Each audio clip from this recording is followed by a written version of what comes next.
Redditors who work in retail, what's the saddest thing someone ever returned?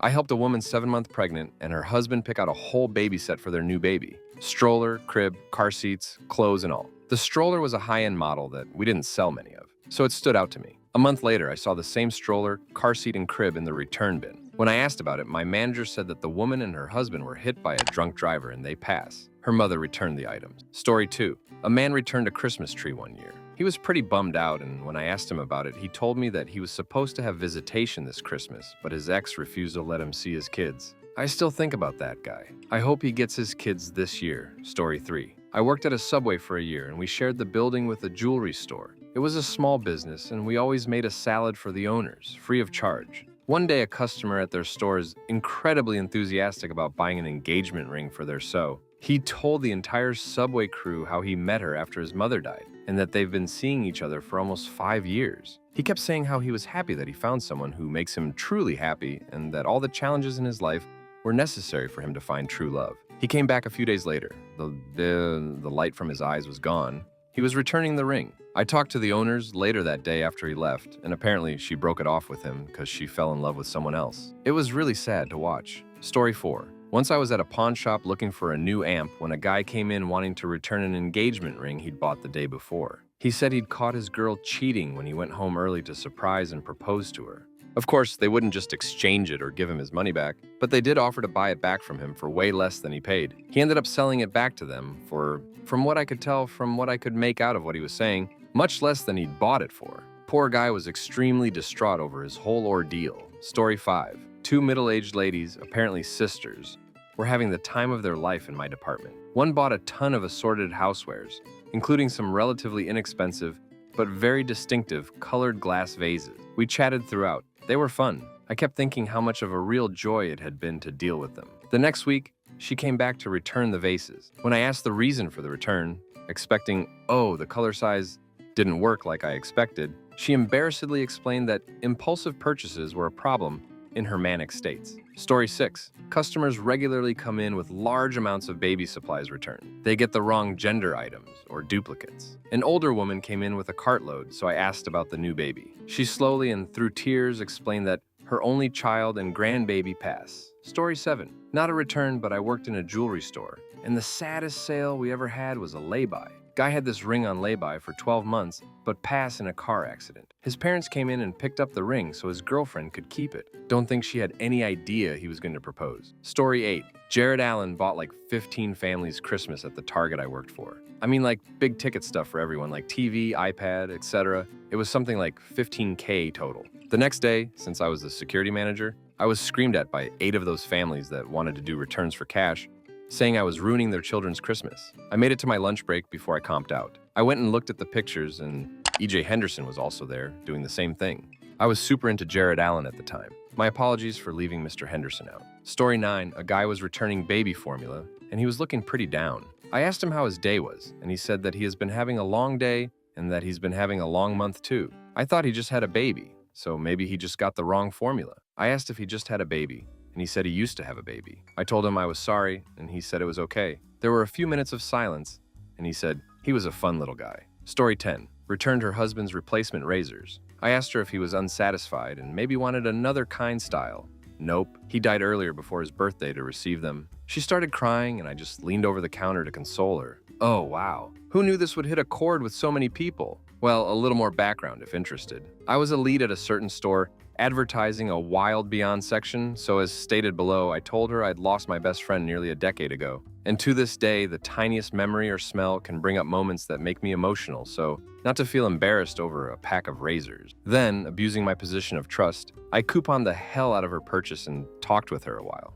It's rare in retail, but there are those moments where despite the din around you and the mounting lines, you have to be a human and just listen about someone's day, so she and I chatted a while, and I never saw her again. Story 11. I work at a grocery store where someone returned a box of crackers. She said that she doesn't actually eat the crackers, she just licks the flavoring off of them. This particular box did not have enough seasoning for her, so she licked the crackers and then brought them back. Story 12. I was working at a large pet store in the tropical fish department. One busy weekend, a very well-dressed, rather snobby woman came in and bought 6 baby angelfish, each about the size of a dime, plus the fins. The store I worked in was inside a huge high-end shopping mall, so we had a holding service where we would bag up fish, cash the customer out, and float the fish in their bags in a warm tank until the customer was finished all their shopping and ready to leave for home. As a matter of course, I offered to hold this lady's baby angelfish. She said she was all good and left. We thought nothing of it, since many of our customers came in from outside the mall just to stop at the pet store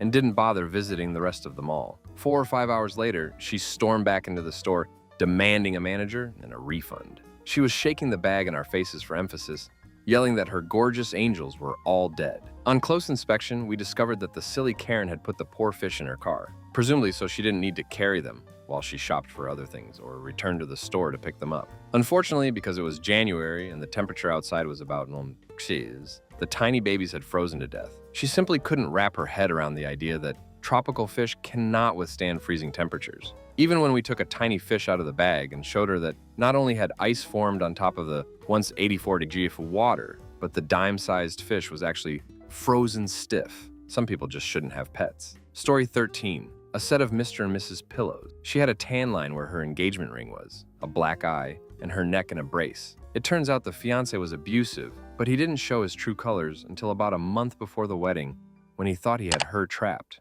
Luckily, she got out alive. I felt so bad for her. Story 14. I work at a thrift store, and it's not exactly returning, but we get a lot of sad donations. Like we got a father's recording made for his 2 sons before he passes. It's like 2 hours long. I listened to the whole thing. Also, there's a guy who comes in every week and donates 1 box of stuff. I asked him if he was moving one time, and he said, "No, these were my wife's. She's passed now." I'm never asking someone why they're donating ever again. Story 15. I worked at Toys R Us in the late 90s, before there was really a separate baby store, and we sold all the cribs and clothing, etc. Someone returned carts full of baby items from a registry. An older man came in on behalf of the mother because the baby passed. We accepted all items at full price with no recipes and gave back cash. Family certainly didn't need hundreds of dollars in store credit. Story 16. I used to work for an online retailer that sold baby items. Think baby memory books, clothes, toys, growth charts, etc. Someone was returning a baby memory box where you can store items like their baby shoes and teeth for posterity.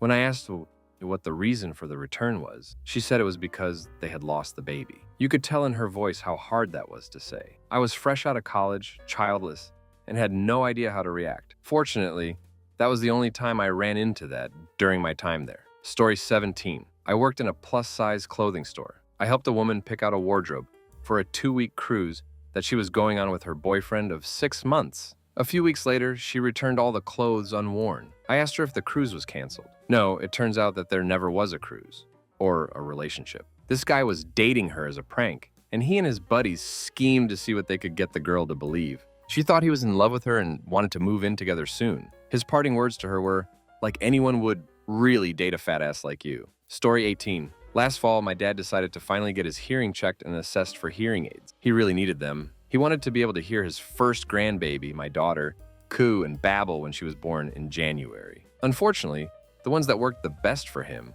were outside the budget he and my mom could afford. Husband and I decided Santa would gift them to him. He cried. His new ears gave him a new lease on life. He was happy, chatty, and interactive during family get-togethers because he could actually hear everyone else enough to participate. Fast forward to January, and he is the happiest, most doting of grandpas. He was the first person to hold her. After my husband, Dad started feeling sick in February. He died on April 12, 2016. Baby was just 10 weeks old. My mom has been largely unable to handle things in the wake of his death. Among all of the other things that I've handled for my family, because it's just too hard on everyone else, Mom asked if I would do something with his ears. I ended up calling the hearing aid shop and asking if they knew of any donation program where someone could benefit from the use of his ears. We actually ended up donating them to an elderly woman who was having difficulty communicating with her family and couldn't afford new ears of her own. Dad would have liked that. I like to think she can hear her grandbabies giggle and laugh now. I have declined the opportunity to meet her. I don't think my heart could take it.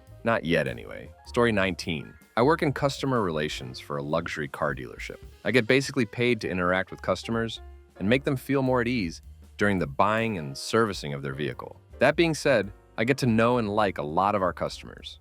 So one day last year around Halloween, we had a young family come in looking for an SUV since the wife was pregnant and the husband had just gotten a huge promotion. They had a kid already that was around 4, if I remember correctly, and were just actually cool-ass people. I actually spent a lot of time getting to know them through their buying process, and was excited to have this family get their dream car. Fast forward to this August, and I see their SUV out in the parking lot. When you work at a dealership, you learn your favorites' plates and cars. Or I'm a ducking freak, both are possible. I ask around and no one in service is working with them. So I ask our sales manager, thinking they're switching into the redesigned model of the SUV. We'd talked about it when they'd bought their car. He gave me an uneasy look and said it was the wife's mom and I should talk to the sales guy. Weird, but okay. I find the sales guy and he's also uneasy, but after a few minutes, tells me to go to the back office and he'll fill me in. Apparently the husband lost his crap and ended up lost himself and his wife a few months prior. She had just had the baby and I suppose that stressed him out. Her mom was called when the toddler went to a neighbor and said his parents were messy and still sleeping. Basically, the mom was there to see if we could buy the vehicle back after getting everything else taken care of, which we did. Story 20. I work at a liquor store in a college town, and one night some younger guy was returning a keg barrel, only it was still half full. I jokingly asked the guy if it was a crafty party or something along those lines, and he responded with, "Yeah, it was a party for one of our friends who passed the day of the party." Story 21. Someone returned a prescription dog food. I knew what happened as soon as she approached the counter. Her dog passed away. He was very old and sick. She broke down in front of me. Story 22.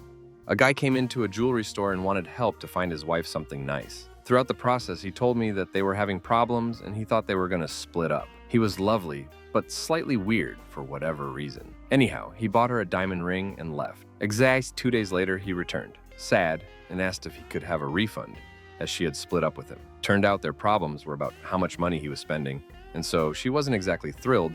He had gone and bought her diamond. Story 23. I worked for a relatively sizable retail chain that operates primarily in the Southeast USA. Our primary demographic is women 40-65, but we have a pretty extensive men's section with some pricey crap. Calvin Klein, Michael Kors, stuff like that. I'm a 20-year-old trendy-ish dude, and like at least 75% of my shirts and pants come from that place, so it caters to all sorts. Anyway, I had a woman come in one afternoon and was very snippy to both me and the manager working that day. She plopped about $80 worth of men's clothing on the counter and asked me to return it and give her the cash back. No problem. She had the receipts and everything. She rather rudely asked me where the large men's shirts and pants were, and when I told her I was unfamiliar with the exact layout of the men's department, I was a cashier and almost never left the front, she rolled her eyes and muttered something under her breath and proceeded to accost my manager for their location. When she came back up to the front, I tried to be as jovial as I could and asked her if she was buying for her husband. She responded that no, she was buying for her son. Apparently, he was almost 30 years old, still lived at home, no job, and had recently outgrown his XXL pants and underwear, and she needed to find some 3X. She mentioned that he didn't really leave the house much and relied on her to do his shopping because he had attempted to pass a few months previously and since then had become even more of a recluse than he had before. She got misty-eyed and stopped talking rather abruptly. I normally hate being the guy who brings up his mental illnesses in public. It just makes everyone involved uncomfortable. I avoid the topic like the plague unless it's with my partner or a very close friend, but I felt like she needed to hear some words of reassurance. I told her that 2 years previously I was in a place just like her son, that I was a shut-in with no ambition, had pretty crippling depression, and struggled a lot with self-harm. I also mentioned that I had attempted diet a year or two previously. Her hand was on the counter, so I lightly touched it and just said, "If I could get from where I was then to where I am now, your son is going to be just fine." She started to lose it at that. I gave her a 20% discount on all of the stuff she was buying, and she left. I never saw her come in the store after that.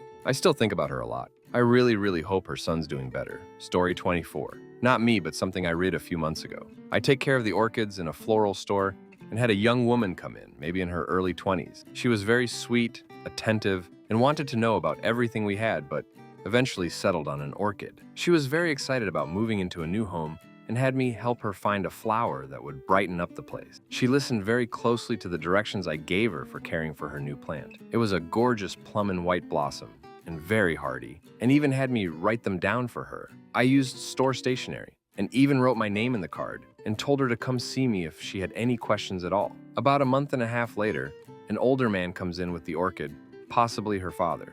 He'd seen my name and the name of our store on the card, and brought it back to us. The young woman had passed away in an accident shortly after moving, and he didn't know how to care for the plant. It was in great shape. I could tell she'd been taking good care of it, but he didn't want anything to do with it. He asked me to refund it and put it back on the shelves, as even with the directions, he wasn't sure he could take care of it, and even if he could, he didn't want it around. I think it reminded him of her too much. I have a small amount of oversight in the department, so I managed to trade him the orchids for a funeral bouquet that was worth a lot more. I was supposed to put the orchid back on display, but I couldn't bear to. I got permission to bring it home with me, but even with all the care I gave it, it died a couple weeks later. I don't know if flowers can miss people, but part of me likes to think this one did. Story 25. I worked at a vitamin store. The most commonly bought item were weight loss control pills that had ephedra in them. Xenadrine and the store brand equivalent were the most popular of those, next to hydroxycut. Our store sent memos that due to recent problems with the products, we would be honoring full refunds, even if the product was opened and mostly used. The people returning them were tweaked to their follicles, shaking, sputtering, saying, "I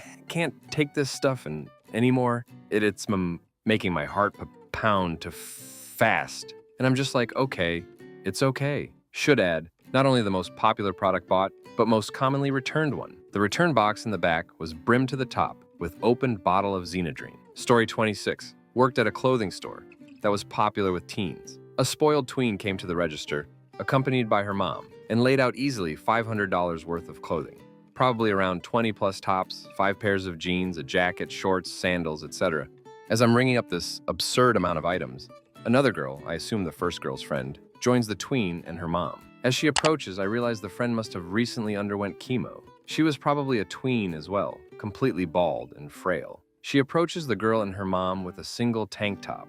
Friend, is it okay if I get this? Mom, sure, but Susan needs to put back one of her items. Daughter, no way, Mom. Profanity-laden verbal assault on her mother ensues. Mom decides to purchase about $500 of clothes for the daughter, while the cancer-stricken friend returns the $10 tank top. I continue despondently ringing everything up, hating the world. Story 27. This kid came in by himself and was looking for some socks or booties for his weenie dog. He was telling me about how he got her and how now her legs didn't work anymore, so he didn't want her getting hurt while dragging. He paid with a bunch of pocket change and ran out the door. A couple days later, he came back in and just handed me the socks back. Story 28. Not strictly retail or a return, but at the cinema I used to work for, someone booked an entire gold-class lounge so they could propose to their girlfriend alone. This cost thousands of dollars. He had a special video made up to play after the trailers, the whole 9 yards. A day or two before the big day, he called to cancel his booking.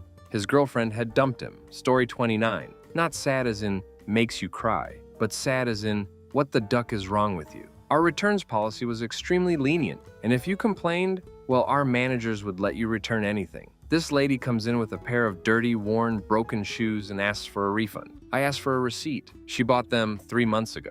So I told her she wasn't getting a refund. But lo and behold, my manager came along and gave her a brand new pair of shoes. Who the duck tries to return a pair of shoes they've worn to the bone? Story 30. I work in a clothing store, and a gentleman came in with his wife because he had lost 80 pounds and needed new clothes because his old ones wouldn't fit, obviously. I congratulated and jested that he must be working out every day to lose that kind of weight. He replied that cancer was the cause of the weight loss and not exercise, as I so jointly suggested. He understood when I apologized and still bought clothes. Story 31. During college years, I worked in the courtesy booth of a large grocery store. One woman brought back a jar of pickles. The lid opened a little. She said, "These baby gherkins are not full-size normal pickles." I said, "They're baby gherkin and not supposed to be full-size." She finally said, "Well, they were on sale and I expected something bigger than a baby gitten," and walked away, leaving the bottle there. Story 32. Back when I had just started college, I worked at Barnes & Noble. One night I was working a shift at the cash register. A lady came up with a handful of books and a stuffed llama. I told her the llama was really cute, and she was like, "I know, isn't it great?" She checked out and walked out to her car, where her husband and son were waiting. 5 minutes later, she came back inside. She said she had to return the llama, and I expressed surprise and asked why. She said, "My husband wants my son to have a more American animal, like a lion." Story 33. I went behind the return counter one day and saw a pair of boots with a damaged slip on it. They looked fine, so I asked my coworker why she damaged them out of the system, and she said, "A girl pass in them." Apparently, the girl's mother bought them for her when she was sick in the hospital. She passed, and the mother returned them. Story 34. I work at hardware store. About a week ago, we had someone return a jack which had failed and snapped shut on his arm. His forearm was completely hit, and I think he lost his job. Story 35. I used to be a manager for Disney store. We had a regular old man come in with his wife regularly. Super cute couple, matching outfits, holding hands, just cute as could be. We used to sell these huge stuffed animals, like ginormous. The couple came in about once a week and would just walk around, laugh and smile, buy things here and there. One night, he came in on his own and bought one of these gigantic Mickeys we had. It was 300, I think. He was so excited. He told us all about how he was going to take her out to dinner, and it would be sitting there on the bed to surprise her when they got home. Anyway, 2 days later, he walked back in carrying the gigantic Mickey Mouse plush to return it. He had bought it to surprise her for her 75th birthday. She passed away in her sleep the day before her birthday. He thanked us and said goodbye and that he would not be coming back because our store reminded him too much of his wife. We found out he passed away a week later. It was just 7 days from the day his wife passed. We found out all the details because one of our employees went to their same church. Story 36. I used to work for Nordstrom back when they had a forever return policy. A girl in my department got wrongly fired, so her whole family returned years worth of merchandise. Some coworkers told me it was over $20K worth of product. Story 37. One time I helped a woman pick out some items for her elderly, sick dog who had incontinence problems. He had been sick for a while, but she seemed optimistic. That morning before she took him to the vet, he was doing much better than he had for the last few weeks. He was energetic and mobile. While I was checking her out at the register, she got a call from the vet. I stood there and watched her face crumble as the doctor told her that he had a seizure on the exam table and there was nothing they could do for him.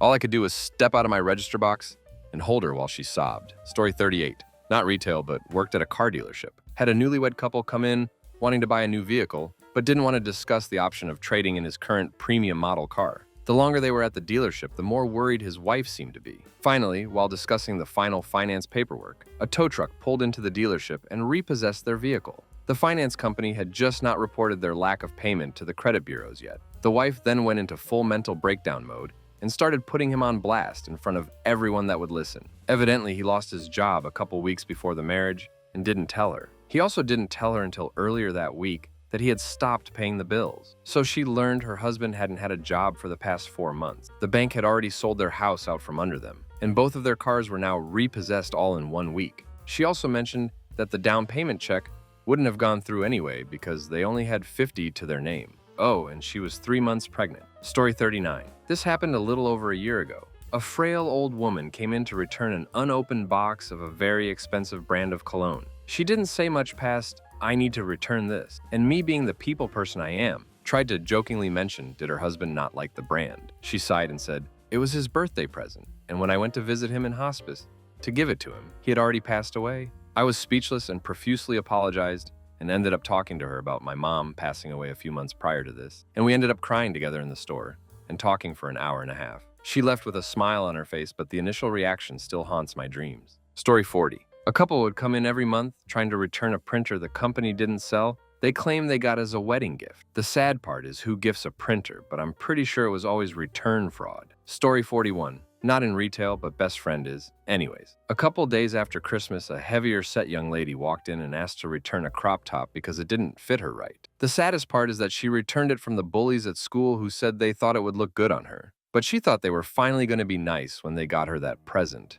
They laughed in her face and poked at her belly when she walked out of the bathroom stall to show it off. Poor girl cried. My friend ended up buying her like 3 new flattering shirts. Story 42. I'm a cashier at a department store. As a cashier, I'm supposed to ensure the customer has a positive experience and whatnot. This usually means I have a little conversation with the customer. One day I get a customer who returns a basket full of newborn baby clothes and other baby stuff. We typically ask why they are returning the merchandise, in case it was torn before they bought or whatnot. Since it was baby clothes, I jokingly asked, "Did it not fit? Was it a girl in the end?" The customer just stared at the baby clothes in front of me and said, "They lost the baby." I was not expecting that response. I kept apologizing and gave my condolences to her. I felt empty the rest of the day. Story 43. I can't even remember when this occurred, but I want to guess a year or two after 2006. I worked at Hollywood Video, Blockbuster competition, as a regular hourly worker. One evening, a woman came in with a few children's movies about 3 months late. Instead of dropping the movies in the DVD drive-through box or the walk-up return box, she came directly into the store. Visibly shaken and on the verge of tears, she apologizes for the movies being late and explains that her son had just passed and that she had forgotten to return them. My coworker and I were so floored that we offered her several free rentals, a popcorn, candy soda pack, and a few additional credits on her account. It was definitely one of those rare times that I didn't feel like my time was a total waste at an entry-level post-high school job. Story 44. I'm not really sure if this counts, but I worked for a chain sporting goods store for a few years. One day, this woman comes up to the register with some soccer stuff for her daughter. She's shaking and frantically trying to dial someone on the phone. We had a quota to sign people up for our point card, and we would be punished for not meeting a certain percentage of sales with signups. Well, this lady didn't have a card, so I'm asking her all the normal questions and she's answering me. The system fails and all the info she gave me was lost. I feel bad because I can tell she just wants to get out of the store and I need to go through it all again to be able to sign her up. She finally gets through on her phone call, and as it turns out, her mom just had a heart attack or something and it wasn't good. She's trying to hold it together in front of her kid, but I can tell that she wasn't in a good place. So I say duck it, ring her out as fast as I can, and she bolts out the door. Figured the potential write-up was worth it because she needed to be somewhere a hell of more important than my register. Story 45, working in a pet store is considered retail. I once saw someone buy a ferret and not even an hour later being the ferret back pass. Apparently, they got home and the ferret was already passed. Story 46. They didn't actually return anything, we offered to return something. I work at a pet store and we do dog training. This guy got a pit bull and signed him up for one of our training packages that includes Adult Level 1, Adult Level 2, and a Good Citizen test. He finished Adult 1 and everything was great. He registered for his Level 2 class, and then when the day came, didn't show up. This was out of character for him, but the trainer gave him the benefit of the doubt. And since he was the only dog in the class, didn't think much of it. 21-year-old kid was lost early that morning while his dog was around. We found out from an online news thing. Girlfriend figured something was weird when he didn't meet up with her after his training class time was over. Even though it's past the return time and he bought a package, we offered to return the unused class to the family. The girlfriend didn't want to because the owner would have wanted the dog to be trained, especially being a pit bull. Story 47, worked pet retail for a year. Had lots of people trying to scam returns because their pet died. Unfortunately, had one of our regulars, who always brought her pup in, who came in alone and returned the dog food she had bought a week ago. Her pup had unexpectedly passed. Story 48. I used to work at Borders, and I remember this one lady came in to return a book about baby names and other parenting books. I didn't ask, of course, but I could tell something bad had happened. Story 49. Well, the longhorned cowfish I had hand-fed for 6 months returned pass 2 hours later because of an incompetent a-hole. 2. The African fat-tailed gecko I had sold 2 weeks prior, pass, emaciated, and covered in maggots. People suck. Story 50. Woman came in the pet store I work night shifts at and bought a ton of stuff for her new rat. And about 2 days later, she returned everything, including the rat. She put him in a soda box turned on the short end. He was coated in feces and urine.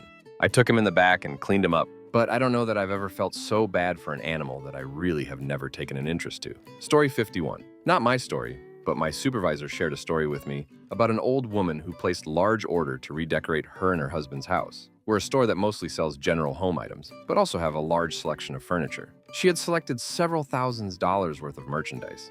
A lot of it was special order, so it was being sold non-returnable. The woman ended up passing away shortly after everything was delivered, and the husband couldn't deal with all the new stuff. He wanted to keep all of their old things exactly the way they were, so my supervisor made an exception to have it all returned refunded. Somewhat similarly, someone created a registry for their upcoming baby. They had a ton of baby stuff picked out. Unfortunately, the husband had later called in to say they lost a baby. The wife was okay, but in no condition to talk on the phone. So again, my supervisor allowed everything to be returned, no questions asked. Story 52. I helped a grandpa-to-be pick out some baby clothes for his daughter, who was expecting twins. He returned them a couple weeks later because they passed. He started crying as I was processing the return. Story 53. I used to manage the warehouse at an electronics store and occasionally sold stuff and did returns and whatnot. A younger guy came in, about 19 or 20, said he just got his first real job and wanted to buy a big screen TV to celebrate his first paycheck. Sold him a good TV, did the normal testing for him, slight discount on warranty and whatnot, because I'm cool like that. He was super happy. I packed everything up for him and outed in his hatchback, probably parents' vehicle. A week later, I saw the TV in my warehouse with a return tag on it. I asked around a bit, but nobody really knew until our usual customer service girl came in to start our shift. What I was told was that after I sold the TV, he was on his way home when a deer jumped out in front of the car, went through the windshield, and lost him instantly. The TV was undamaged because I had laid it down on the floor in the back, all wrapped up in bubble wrap in the box. His dad had came in and returned it. Story 54. A woman late into her pregnancy and her husband came in shopping for some baby stuffs, a lot of it at that. I talked to them while checking out. The woman was 7 months pregnant and the father just got a new job. They came back a month later and returned everything. The baby did not survive. I was completely speechless after that and went into one of those "this world sucks" moods for the rest of the day. This one girl I worked with heard them say that, and her eyes immediately began tearing up. She ran to the break room so that the couple wouldn't see her. On the other hand, I've seen a pretty tragic buying before. Some lady who had been married to her husband for 30 years was getting a divorce at age 50. Husband was cheating. So she decided to buy over $1,000 worth of clothes and apply for our store credit card just to stick the bill, and dropped credit score in her husband's name. Story 55. Not sad, but just taking the piss. I worked in a cafe and takeaway on a beautiful beach in South Devon, UK. One day I could hear a group of men and women verbally abusing a rather shy and timid girl who worked with us. I left the kitchen to ask if everything was okay and send her back inside. Their problem, which apparently required 4 grown adults to shout and swear at an 18-year-old girl, was that all 4 of them had bought burgers and fries, and all 4 of them didn't wish to have any ketchup in their buns. The menus clearly signposted what comes with the burgers, and that will do them without ketchup or whatever if you ask. These 4 had actually eaten more than half of their food already, including the ketchup, and were aggressively demanding not only new burgers, which if they'd been nice about, we probably would have done for them, but also new fries each, because all of them had put their fries in the burgers and got ketchup on them, and new drinks because by the time their new food came, they would have finished them. And to top it off, asking for their money back too. Our ketchup had ruined their day.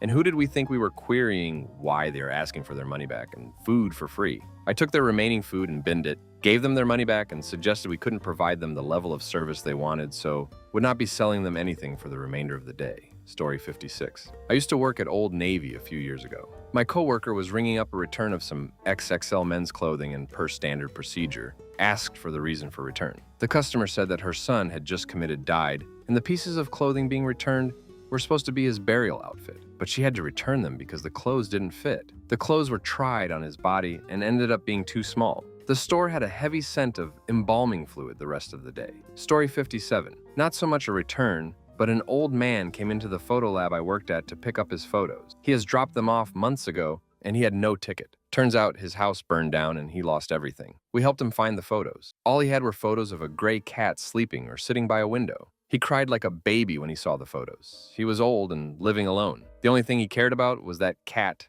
and it had died in the fire. I forgot to charge him for the photos. My bad. Story 58. I worked in an upscale department store selling handbags. Most of ours started at 200 plus. An early 20s woman and her mom, probably mid-50s, come in together. The young woman pulls me aside and tells me her mom sacrificed everything to raise her alone, working 2 jobs to put her through the local prep school rather than public school, and then to put her through college so daughter could focus on her studies. Now daughter had graduated and recently landed a great job and had come home to visit mom and take her out for the day. She wanted to buy mom a beautiful purse to take to church, as mom had denied herself anything nice for so long because she'd given everything for the daughter. That mom was so reluctant to let her daughter buy her anything, but finally caved in, and they chose a classically styled bag for about $250. Nice construction, well suited to her style, and the kind of thing that always looks good. I wrapped it up in tissue in a box and packed it carefully in a shopping bag. A few dates later, the mom came back with the bag, and inside was the purse, still wrapped just as I had done it. She felt so guilty accepting the gift from her daughter and told me to just credit the daughter's account. I processed the return, but wished she could have understood the sheer happiness and joy I'd seen in her daughter's face when she had made the purchase, when she could finally start to repay her mom for her sacrifices. Story 59. A woman came up to the return desk with 3 shopping carts and a fistful of long receipts. She explained that she was a compulsive shopper, and that as part of her therapy, she was supposed to return everything to face how much she had been spending. It took me over an hour to ring up the hundreds of items she had, all new in box, all with receipts. When it was all done, it came up to nearly 800, and a lot of the things had been bought long enough ago that they had clearances out, so her return was pennies on the dollar. Story 60. I used to work at a store with a kids section. It always made me a little sad to see stuff in the return bin a few days after Christmas that still had tiny pieces of wrapping paper taped to it. Story 61. I work at a pet store and we sell pet foods. No shocker there. Our policy is that you can return any unopened cans for a refund or exchange. A woman bought a can of cat food for $1.49 and asked someone if it was pate not morsels and gravy. She returned 2 days later with the open can in a bag. She asked for a refund. I told her it was against store policy. Meanwhile, an entire class waiting for dog training is waiting to start and listening in closely. This woman berated me in front of about 15 people about how she couldn't believe this store. How dare she have to pay money for something like this? It was unacceptable. She's screaming in my face about how angry she is with our business. The whole training class is giving me sympathy looks. She demanded I drag my manager into the situation, who tells me to give her a refund if it will shut her up. Give her 1.49 back, and she starts to act all smug like she won and smiles at me. Tells me to have a great day in the most sarcastic tone. Literally over $1 ein. Story 62. Here's one. It wasn't a return, but I had a customer come up to my cake case, generally grumpy and giving me the side eye and such. She stared at the case for a while, and then demanded to know if I had a chocolate in stock. I put on my best cheerful face and grabbed the only one I had out of the freezer for her. I explained that it was one of our better vendor cakes ad. As I got to the price, her face dropped. She looked at me and tearfully explained that she couldn't afford it. It was her birthday, and her husband, who has just passed, had always bought her this type of cake for her birthday. But she didn't have enough for it that day. I can't even describe the pain I saw in this lady's face. I immediately jumped behind the counter and comped it, wrote her name on it, and threw in a candle. When I explained what I was doing, she burst into tears and hugged me, took her cake, and went about her business. She still comes in about once a month to see me, if she's doing much better. She's even brought her kids in to meet me. I use this one to remind me that you never know what someone has going on, and a little kindness goes a long way. Story 63. There are two that stick out in my mind. The first, I was 18 and working at a 99-cents only store in Las Vegas, where everything is $1. A woman comes in during my shift to do a return. She's returning food she bought because she had gambled all her money away and was trying to make some of it back. My manager at the time said it happened a lot and with many different people. That staved me off gambling for good. The second is at my current job. I work at a bridal store, and we have a strict no return policy.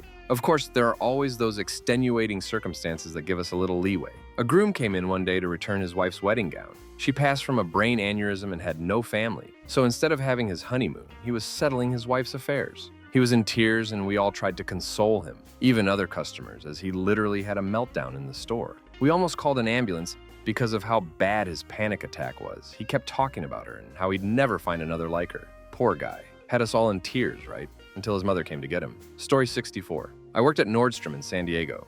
I was told a lady tried to return a used tire. Nordstrom doesn't sell tires, but there was a tire store at that same location years back. They ended up giving her a refund because Nordstrom apparently takes everything back, even tires. Story 65. A customer of mine from Best Buy has to return her son's gaming laptop, and I had to make the exception for the out-of-policy return. After saving up for months, her son ends his life, for some reason finally being able to buy it. It was truly my saddest moment in retail. I don't know the details, but I think it was from bullying and died. I had helped them make the decision on which one to buy. She had told me in secret that she was going to pitch in a few $100s for the additional games that he wanted because he saved enough to basically only get the laptop and protection plan. I believe it was the Asus G72 gaming laptop. Myself and the employees at customer service cried with her. Story 66. This guy came in the store at Radio Shack. He was a regular. AMD, he was mentally slow. He always came in, but never had money to buy anything, just to look around. Well, he came in, and there was this guy following him.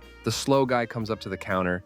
He pulls out a Radio Shack brand MP3. It was heavily used, no box, no receipt. All we could offer was store credit. He keeps trying to bargain with us for even just 20. The guy following him comes up to the counter and says to him, "You better get me my ducking money." We couldn't give him any money back towards it. The other guy was real pissed, and they left together. While the one guy kept yelling at the slower guy. I always wonder what happened. Story 67. I had a woman come into our adult novelty store and ask a lot about a particular piece of lingerie, how it's sized and such. She then starts asking about specifically how the item would be represented on a receipt, as she's interested in returning a set of the lingerie, the one she was asking about, that her husband had purchased for her. She was asking what the S stood for. At the end of the receipt she produced, it would say the item SKU followed by SX32S. I explained that the S was the size of the item, representing small. The woman instantly broke down crying and revealed to me that she has suspected her husband of cheating for a long time. And when he purchased that item of lingerie for her and she decided to return it, he gave her the receipt with the small set on it. Hers was a medium set. So not only did he buy his mistress the identical set to his wife, she now also understood that his mistress was a more petite woman than her. The woman was absolutely devastated, as she felt it was very concrete proof of his unfaithfulness. Story 68. This isn't a sad return exactly, but it's a sad story I had while working retail for a third-party Apple store. One day a man came in who was deaf in one ear and going deaf in the other. I asked him what he needed, and he gave me this really beaten-up iPhone. He wanted me to save the voicemails that were on the phone. However, he had recently deleted them off the phone by accident. It turns out his son had just recently passed in a car wreck, and the man wanted to save the last voicemails he had gotten from his son so he could hear his son's voice before he went completely deaf. Unfortunately, there was absolutely nothing I could do. He would need to go to his carrier and see if they saved the voicemail. So I basically had to explain that this man most likely would not be able to hear his son's voice again, and that there was nothing I could do to help him. Story 69. Work in a pet store. We rarely get dead animal returns besides fish, but it does happen. My flaw is I get attached to some of the animals in my care, mostly if they don't sell right away and are very handleable. I'm fine when they eventually get sold, better than living in a pet store anyways. But the worst experience was when I sold a guinea pig who was extremely sociable and loving to a nice-looking family. A few days later, they come in, and I recognize them, holding a small box in their hand. Their son had thrown it against a wall in a temper tantrum. Knowing I had a hand in the death of one of my favorites by selling him wrecked me for the week. Story 70. I didn't personally take the return in this case, but it's still sad. I was the electronics/sales floor acting lead on weekends in a big box store. I went to lunch one slow Sunday and came back to find that the service desk had taken a return on a VCR without opening it to check it out. We'd had problems with return boxes being filled with rocks. The service desk had standing orders to open all electronics returns. I go up there to check it out, and there was not a VCR in that box. There was a Bible with a family tree handwritten in it dating back to 1840-ish. Managers decided to throw it out instead of tracking down who it had obviously been stolen from. That was when I decided not to make a career at that company. Story 71. I used to work at Target when it was here in Canada, and I consoled a sobbing man close to 30 who was returning several boxes of Lego. I didn't ask for an explanation for fear it was too painful, but he confided in me that his brother passed of cancer and hadn't had a day where he felt well enough to play with the toys before then. I'm actually in tears writing them. It was the most emotional thing I've ever gone through outside of my own family. Story 72. I was the one returning, but the conversation made me sad for the girl in the shop. We paid a deposit on a pram, but a few weeks later, we didn't need the pram anymore. Oh, no problem. I'll sort that out for you. You could see the sadness in her eyes. I told her not to worry. My girlfriend had entered a competition and had won a few thousand ES worth of baby equipment. You could see the instant relief in her face. Made me kind of sad that she has to deal with situations like that and still do a professional job. Story 73. Well, it wasn't so much because of her return exchange, but rather that the rewards was under her ex-husband's new wife's name. She immediately froze, teared up, and started to shake. I felt so bad asking her if the name was hers. It hit her like a ton of bricks, and you could just see it on her face. The years of pain caused by the guy she used to call her man, and what the woman did to their marriage. Maybe I'm over-exaggerating. I really don't know the situation, but she was extremely shaken up by it, and I apologized profusely, even teared up myself a bit as well, because at the time my mom was going through a nasty divorce and had to live with me in my small one-bedroom apartment. Story 74. Man, y'all have some sad stories. I'm just gonna cut right to the chase. I worked retail for a little while in high school. My favorite was when some guy returned a vibrating cock ring. I was all, "Didn't do you justice, huh?" And he replied, "Didn't fit." How could I ever forget Story 75? Wasn't exactly a return, but I worked in a bakery for a few years, and one day I took an order for a cake to be made the following week. Customer wanted "Happy Retirement Subject Name" written on the cake. A week later, I come into work and looked at cakes that were being made when I noticed the order. I did a double take and noticed it said, "Happy Retirement. In heaven, Sergeant Name." The customer called back 3 days before the retirement party to change the writing on the cake. Story 76. I work in a farmer-oriented retail shop. It sells a little bit of everything, and it's surprisingly cheap. Plus, it's closer than most stores for about 4% of the customer base. Had a kid come in all excited, buying parts for his brand new car. I believe it was an older muscle car, Camaro, old Chevy, I think, and it needed a new battery. He also bought a new jack, creeper, and some lights to make sure he could work on it. Kids, Dad came in about 4 hours later with him and returned it all. Explained the kid had rolled the car, completely totaled it.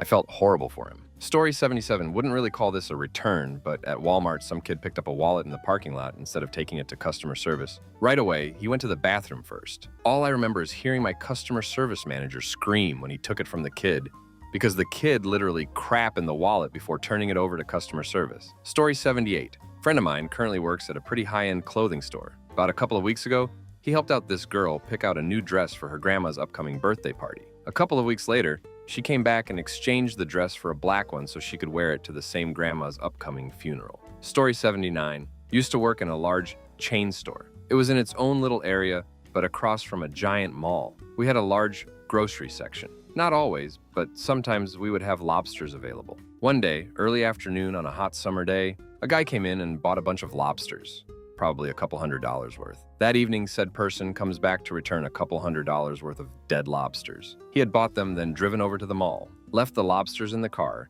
in an 80-degree F day while he shopped at the mall for hours. Lobsters all died. Worst part is, he got his money back. Story 80. I worked at a high-end clothing store. A woman came in with one of the more expensive white gowns. We normally don't take refunds or returns due to strict policy, but if there is a situation, a reason always has to be noted for head office. It turns out this gown was her wedding dress for after the reception, and she was returning it as her husband had suddenly passed away in an accident. The wedding was planned less than a week from that day. She broke down uncontrollably as her mother tried to console her. I finished the refund with her instead. My heart still goes to that poor woman. Story 81.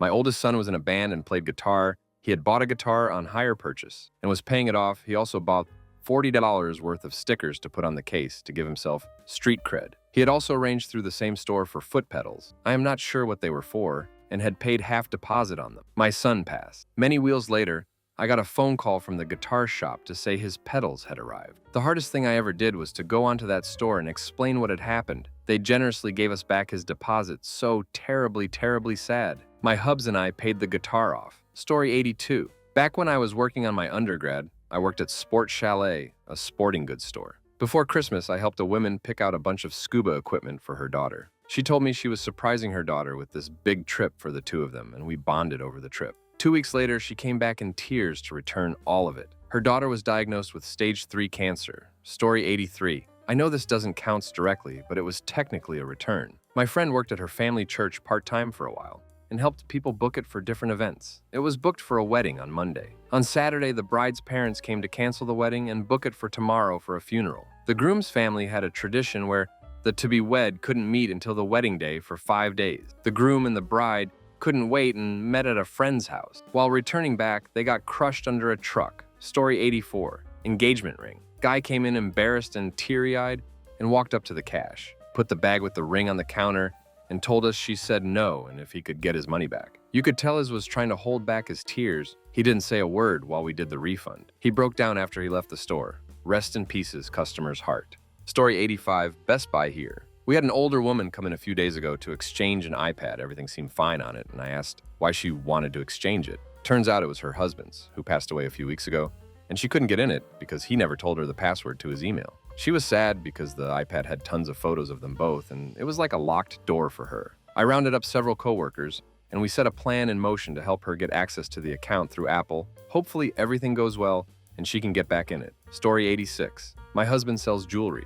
The day after Obergefell, one of his longtime customers came in to buy a ring for his partner of 20 years. 2 weeks later, he came in to return it because his partner had a brain aneurysm before he'd popped the question. He brought the obituary in case my husband didn't believe him, but husband says it wasn't necessary. He's never seen anyone look so broken. Tell people you love them every day. Life can be too short. Story 87. I worked at an adult shop in Sacramento a few years back. Some poor git tried to return a creepy silicone doll with a 12-inch junk. According to him, his wife got too crazy with it and broke the junk in half. It was $1,200. No refunds, but we gave him another one from our other store. 2 days later, he came in again and said the second junk broke off too. Strange world, eh? Story 88. Caller. Hi, my name is Jack, and I am the executor of the estate of John Smith. We want to cancel his cable television and internet service as Mr. Smith is deceased. Me. I am sorry to hear about Mr. Smith's passing. I will be happy to help you with this. Now,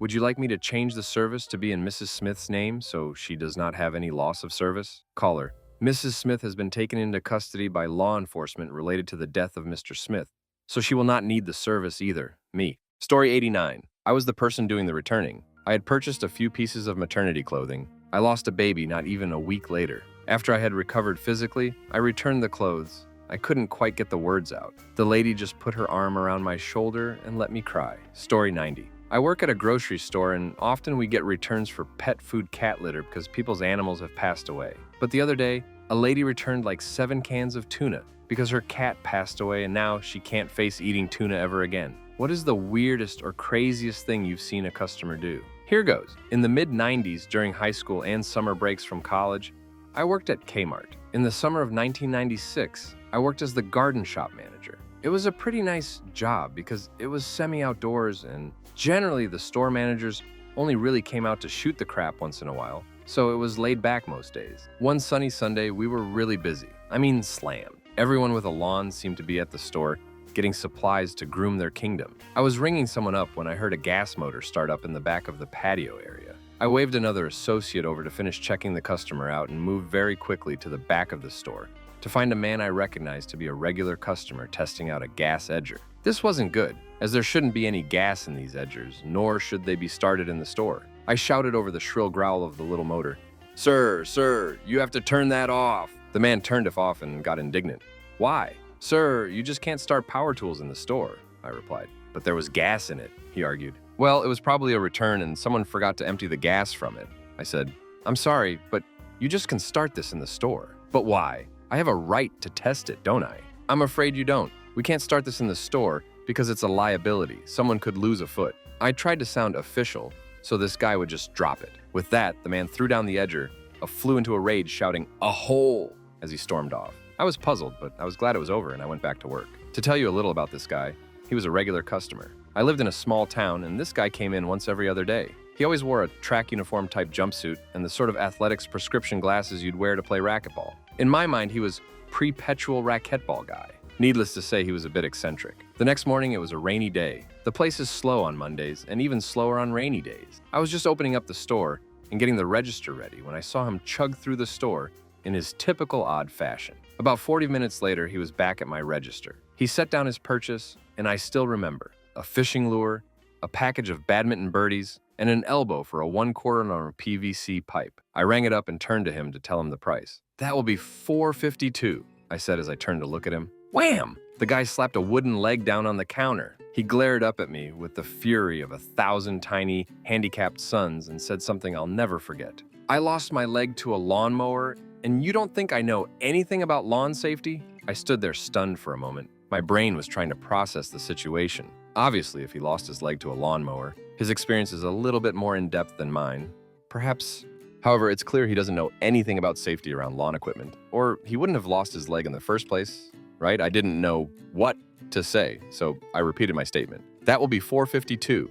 "You arrogant git," he said as he hopped up and down, struggling to reattach his wooden appendage. "I'll be waiting for you when you get out of work, you son of a Karen." Then he stormed away, and I never saw him again. Disclaimer: I don't remember the actual price of the goods he was going to buy. Story 2. Back when I was taking my bachelor's degree program, I was working in a fast food pita-typed restaurant. It was set up kind of like Subway, where you select everything you want on the pita. The only difference was that we cut up all the veggies fresh, and the meat was nice quality that we cooked on a grill. At nighttime in the winter, Canada, we did not usually get many customers. One particular night, I was working alone, near closing time with a medium-strength blizzard outside. I hadn't had anyone come in a couple hours and was brushing up on my class notes for the week, feeling pretty good about being paid to study. Unfortunately, a customer walked in, so I pleasantly walked up to serve him. He was an average-looking guy, maybe a little haggard-looking, just tired and stressed from driving in the storm, I thought. He ordered a chicken pita with extra peppers, so I put the peppers in and he said, No, more peppers. I need more peppers." I put the peppers in free of charge. They were going to be thrown out at the end of the night anyway. New veggies every morning and afternoon.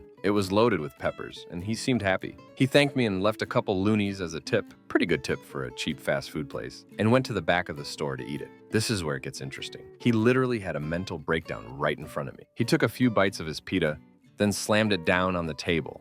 He started screaming about how much he hates peppers. I ducking hate peppers. Why would you put peppers? Then started just screaming incoherently. What followed is probably the strangest thing I've ever seen. He took off his parka to show that he wasn't wearing a shirt underneath, then started rubbing the peppers from his now destroyed pita on his chest. At this point, I pick up the phone to call an ambulance. I wasn't really afraid for my safety given that I'm not the smallest guy, and I was standing a few feet from several large industrial-grade knives. This guy was straight up flipping out. He was knocking chairs over and walked up to the cooler full of bottled drinks. He pulled the cooler over, almost onto himself, and all the drinks smashed on the floor. Then he went and curled up in a ball on the floor crying. The dispatcher had decided to send over the police as well, and it didn't take long for them to get there, since the station is right down the street. They loaded him up into the ambulance and took him away, and I filled out a police report. There was only a couple $100 in damage, which the business insurance covered, and I never heard anything about the guy again. It was not Pita Pit, though it seems that Pita Pit is a place where a great deal of strange and inexplicable things happened.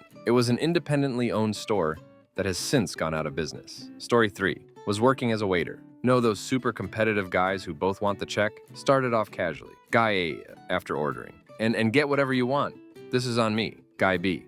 No. Guy A. We'll see. This escalated again mid-dinner, at which point Guy B's wife pulled me aside at our reception desk and begged for me to give her husband the check. I was a bit floored and just said I'd see what I could do. Asked the manager his advice, as it was getting uncomfortable. He said he'd drop the check, as he'd had these people in previously. I peek as he drops the check.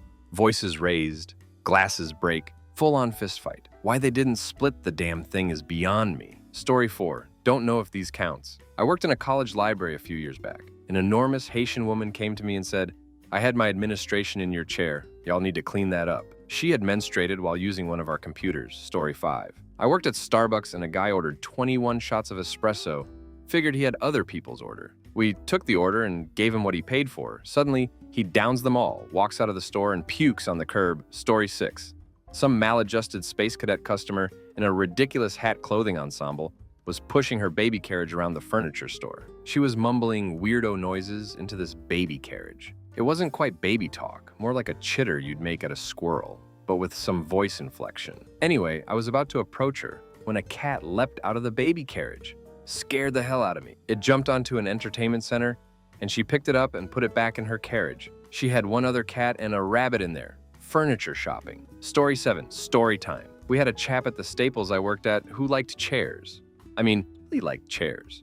His name was Larry, or at least he introduced himself as such. And for about a year and a half, dear old Larry would pop into the store, sit in a chair, and spin like a rabid Wolverine on angel dust. After about 15 seconds of this, Larry would get up, wobble a bit, and leave the store. Once I had a customer who asked if he could fax a carrot. I told him that sadly Daucus carota requires physical transportation and cannot be sent in duplicate through telephone wires. He shrugged, then asked about colored pencils. We also had a lady who would come in now and again to send faxes to various intelligence agencies. She asked one of my co-workers what the FBI's fax number was. She spent some insane amount of money faxing God knows what to some Arab state. Someone called the store once. While they were in it, I saw them on their phone talking, to ask where the file folders were. When I showed them that I was in fact there in the flesh and could help without needing to use up a phone line, the man pointed to his phone and then started talking to me again on the phone. He refused to conduct business any other way. Story 8. Bear with me, it's worth it. When I was doing merchandise for a Cirque du Soleil show in Los Angeles, I was asked to work in the VIP tent one night to cover for someone absent. I usually worked the main area.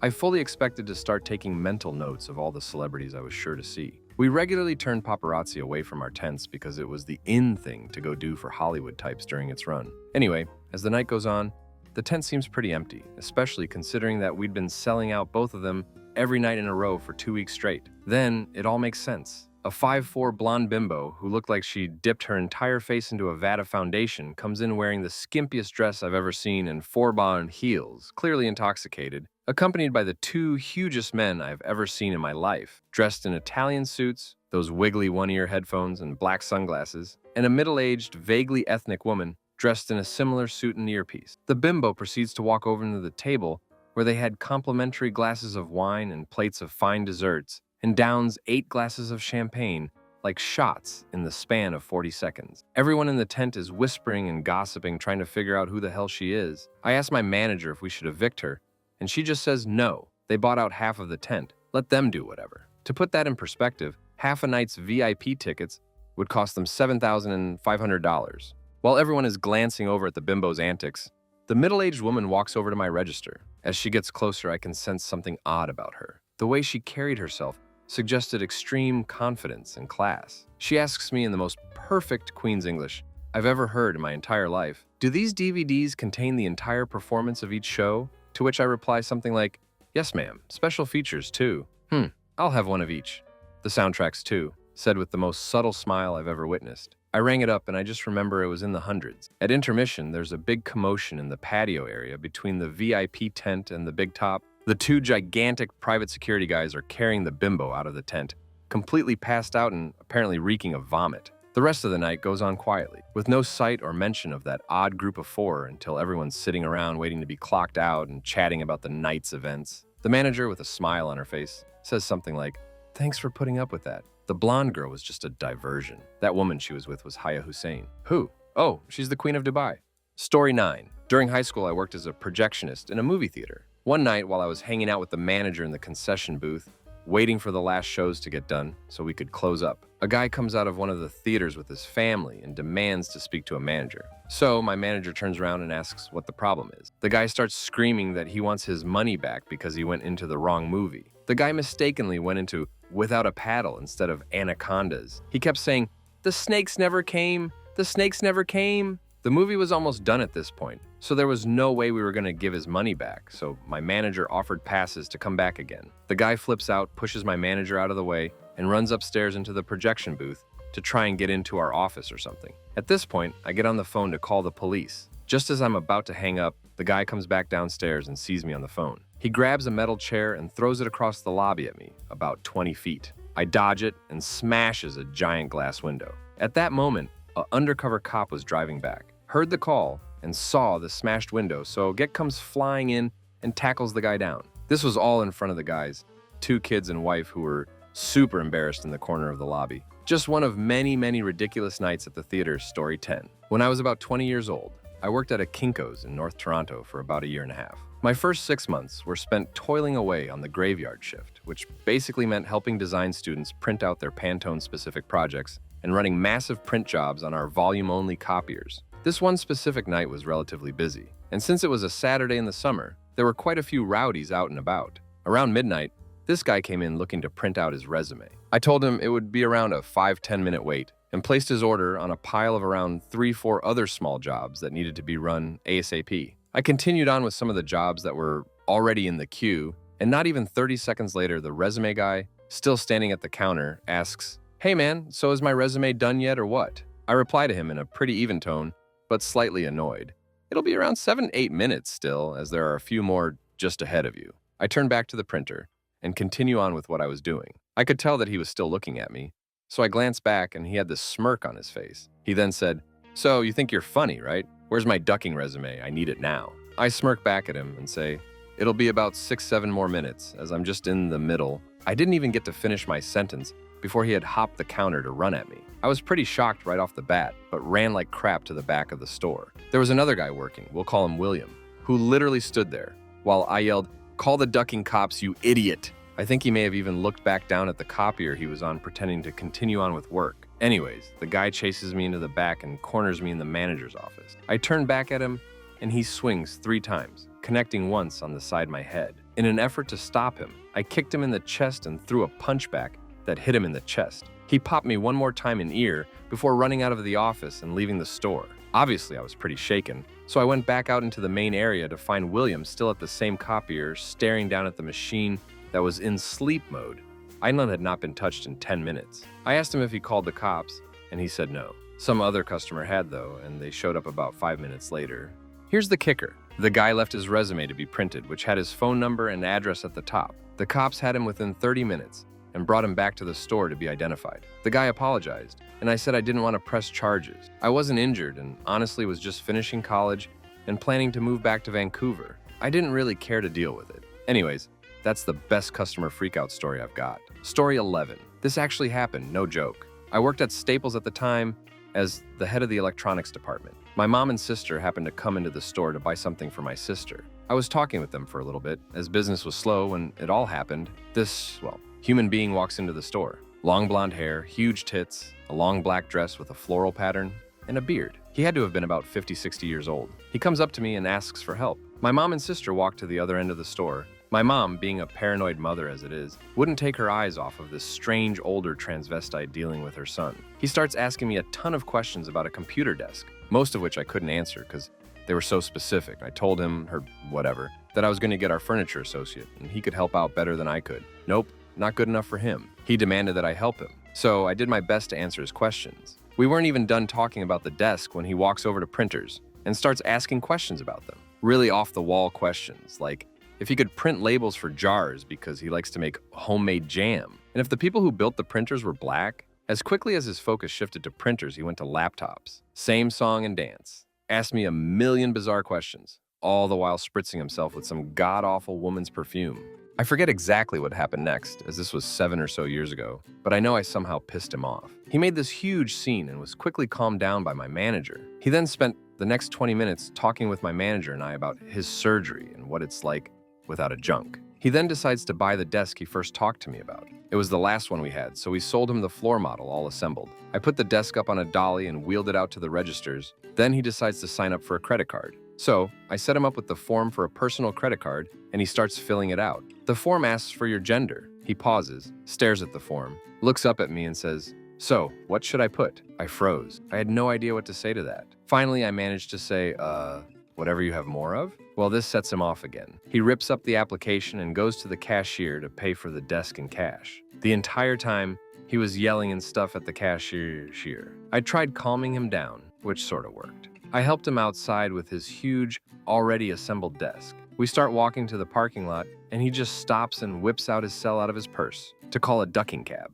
I then spent the next half hour dismantling the desk so it could fit inside the trunk back seats of the cab. I'm visibly pissed off at all this, and he can tell. He gets real close to me and says softly, "You have been great. I'm sorry I was such a Karen.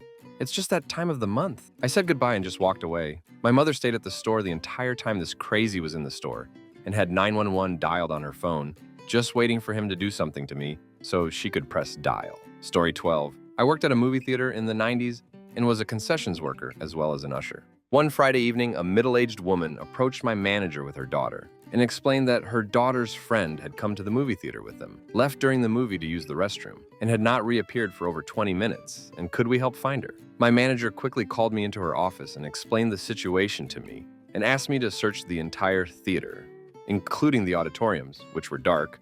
We were showing films, of course, to find this girl. I walked aisle upon aisle of darkened theater, fruitlessly whispering this girl's name to this girl's description. Awkward, right? It gets worse. As I gave up hope searching each auditorium, this mother is getting furious with us because she feels it is apparently the theater's responsibility to watch after her child's friend. Eventually, her own daughter comes clean and explains that her friend sneaked off with a boy with whom they had secretly planned a theatrical tryst. With this new information, my teenage radar engages and I explain to my manager, I have a pretty good idea where they are, if they haven't left the theater entirely. As I left my manager's office, the police were just arriving. Apparently, my boss got nervous and wanted them there in case of any malfeasance. I walked past the police, down the hall, and into the men's restroom, right outside the auditorium in which the mother and two girls had previously been seated. A cursory exam of the restroom showed that the first toilet stall was unoccupied. But as I opened the door to the bathroom, I heard feet shuffling and then strict silence. I glanced at the ADA stall, much wider, bigger door, and found the partition closed and locked. I glanced under the partition for feet and found none. I knocked on the partition and explained that I was an usher with the theater and wondered if the stall was occupied. When I received no answer, I repeated myself. Then I threatened to key into the stall to make sure everything was okay. That's when I heard an adolescent voice stammer, "Hang on, okay?" Then I asked, "Are you alone in there?" Silence. I repeated myself 3 more times, and only when I threatened to key into the stall again did a female voice reply, "No." I waited 3 more minutes while undergarments were replaced and clothing pulled back on, and then escorted the two back to my manager's office. The girl, her male friend, her female friend, and her mother all sat in the manager's office for over an hour working out the details. All I can say is I have never heard a mother chew out someone else's daughter like that before. Story 13. When I was in high school, I worked in the produce department of a large grocery store. I was bent over getting some product from the bottom of my work cart when an old man came right over to me and farted in my face. Also at the same store, I saw another old man shake a small turd from his pant leg. I guess he crapped himself and it rolled right down his leg onto the tile floor. Story 14. I was working through a long line of people at an inner-city Kinko's. I was behind the desk taking orders and my roommate was bringing me a lunch I forgot on his way to class. I noticed instead of coming up and handing me my lunch or just setting it down, he was waiting in this long line. The long line was mostly black people, so I instinctively pointed at Pete and nodded for him to set the lunch on the counter to my right. Suddenly, as he walked past the customers, you would have thought Rodney King was getting a beat down on my forehead. This one lady in particular began calling me an idiot. This and that. She proceeded to push her way up to the counter and get right in Pete's face, pushing him toward the back of the line. The more he tried to go around her, the more violent she became, shouting, "You think you're better than us, huh, boy?" Some people in line were scared silent. Others participated with, "You go, girl," and "Hell yes." When I tried to interject, she'd go in my face and started screaming, "I'll never patron this business again." and how she was going to report me to the company. Finally, Pete handed me my lunch around her back. I took it and said, "Thank you for the delivery, sir," and walked back to my post. I only wish my head would have turned into a giant white troll face as she gazed at me. She didn't leave. She got back in line and muttered about how racist and unprofessional I was the entire duration of her wait. When she got to the counter, she refused to let me take her order, asking for a manager. She then complained for 10 minutes that I was taking lunch on the job and inconveniencing the long line of patrons, who were now stuck there waiting 10 minutes for her to try and save face or something. Story 15. I work behind a bar, so I've seen my fair share of crazy things. The one that sticks out was when we were closing and everyone was making their way out, except this one guy who stood at the bar trying to talk to us. I was clearing all the glasses away and pouring all the dregs into a pint glass. By the time I was halfway down the bar, I had a pint glass full off alcohol from about 20 different glasses. Everything from lager to vodka, Guinness to wine. I put it down to lift the hatch to get into the bar, and the drunk guy grabs the glass and just starts chugging it. I can only look on in horror as he gulps down the entire thing, wipes his mouth, burps, then stumbles out. Makes me sick just thinking about it. Story 16. I worked in a general store that was down the road from 2 penitentiaries, so we got a lot of visitors that would then be heading that way. This one guy comes in and asks if we have any Vaseline, and I quickly point out that we don't. It was obvious to me that this guy was going to stuff some substances. He immediately jolts off to the washroom and spends a good 20 minutes in there. Story 17. I worked in a grocery store years ago doing stock, ordering the store, building the front ends, etc., all the stuff managers would do, but with the added bonus of being paid minimum wage. Our shift was usually 4:30 p.m., 10 p.m., and the entire stocking group were all close friends of mine who would bullcrap throughout our shift and compare stories of strange customers. One day, this dude comes into my aisle and starts idle conversation about how long I've been working, telling me about his dogs and his farm activities. He was extremely frail-looking and walked with a limp. Apparently, his story was that he had a very large heart surgery and the doctors did major damage to his internal organs and spine, which caused numerous health issues. He also hinted that due to this situation, he received a very large settlement. He discussed these same topics with another good buddy of mine, a few aisles over, and would often ask each of us specifics about the other person. This went on for months, with him coming into the store about once a week. Occasionally, he would ask if we needed any extra cash, and would offer jobs around his farm doing heavy lifting or feeding, walking his dogs. Each time we would politely decline. Then one day he came into the store on a Sunday while we were leveling the store, known to some as pull down, making it neat, and handed me a very thick envelope with my name on it. I stuffed it in my pocket, not thinking about it, and continued working. My first thought was that it might be money, since this dude seemed to be very eager to give me lots of money for next to no reason. Then my mind put 2 and 2 together and I knew before I opened it what it was. It was about 8 pages handwritten on loose leaf paper about how much he wanted to give me a BJ. He started the letter off slowly with the type of verbiage. You might start off a letter to a friend you haven't seen in a while, but it then spiraled into long-winded descriptions regarding his confidence in pleasing straight men. Naturally, I read it out loud to my coworkers and we had a good laugh, but my manager did not find it the least bit funny. There were corporate suits in the store within the hour, a stocky dude with a badge, I believe may have been FBI, and some very, very high-up HR woman in a pantsuit. They basically chased the guy out of the store, took a statement from me, and the ordeal ended there. Story 18. I work at Staples in Canada, and one blustery winter morning, no cars were on the road, and us employees had trudged to work expecting it would not be a very busy day. 15 minutes before we opened, a man was yelling and banging on our automatic sliding doors, and he eventually hit it so hard, it busted open inwards, and he stormed in yelling, "I need whiteout!" Story 19. When I used to work at Kroger in high school, some lady allowed her son to urinate in a produce bag while they were in the produce section. She then tied it off and hung it on her cart for the remainder of the shopping trip. Story 20. One woman came into my store to buy a phone charger. She had just gotten a bunch of cosmetic procedures done, and she showed me most of the scars. I remember she was proudest of her thigh lipo, so her thighs wouldn't touch anymore. Another man was holding his baby, tall guy, well over 6 feet. He then drops the baby onto the pergo floor, then picks it up and laughs. The baby didn't even cry. I couldn't even talk for about 20 seconds. Story 21. Delivering pizza just out of high school. Order comes from an apartment building for rehab mental patients, as best as I could tell. And the outside doors to the building are locked. I call, no answer. Bang on the door, hoping someone will hear me. After a few minutes, an old man answers the door. His hair is gray and matted, including his unkempt beard. He's wearing a hospital gown, and that's all. He leads me to his apartment, mumbling incoherently. We get to the doorway, and I stop there.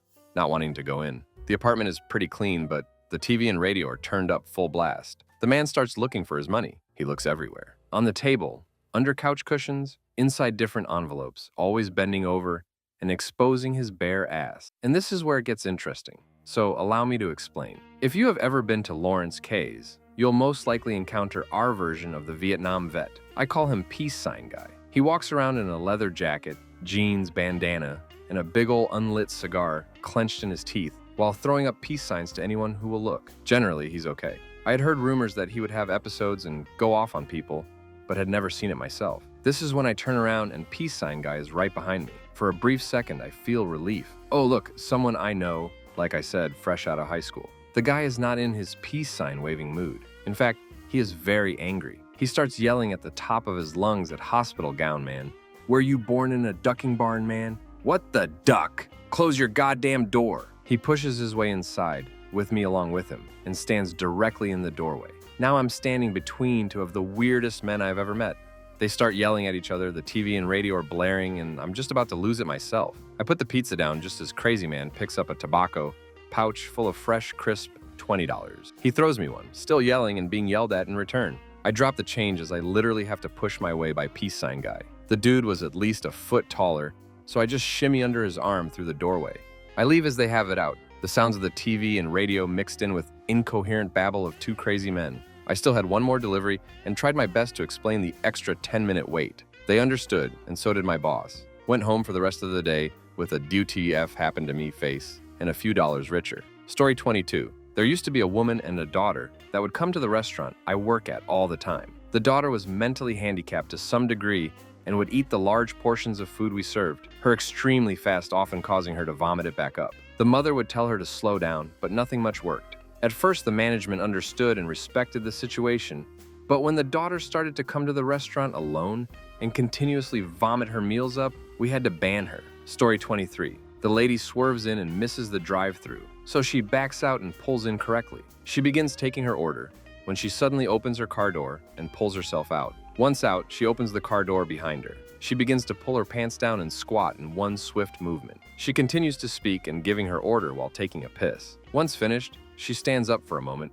before pulling her pants up. By now, everyone working was watching her on the camera, shocked, laughing. The person in charge told the girl taking the drunk lady's order to tell her that we weren't going to accept her order and that she should leave. The employee tells her this, "Ma'am, I'm sorry, but we close in 5 minutes, so we can't serve you." I was next to the girl giving the order to the lady with my own headset on, laughing away at the piss-poor excuse she just gave her. One of our employees walked behind the car to get the license plate numbers before walking back in. The drunken lady asked for her name as if she was going to report her to corporate. The girl gave her a fake name and the drunk lady drove off. Another employee with a strong sense of caring was already on the phone with the cops and eventually chased after the drunken woman.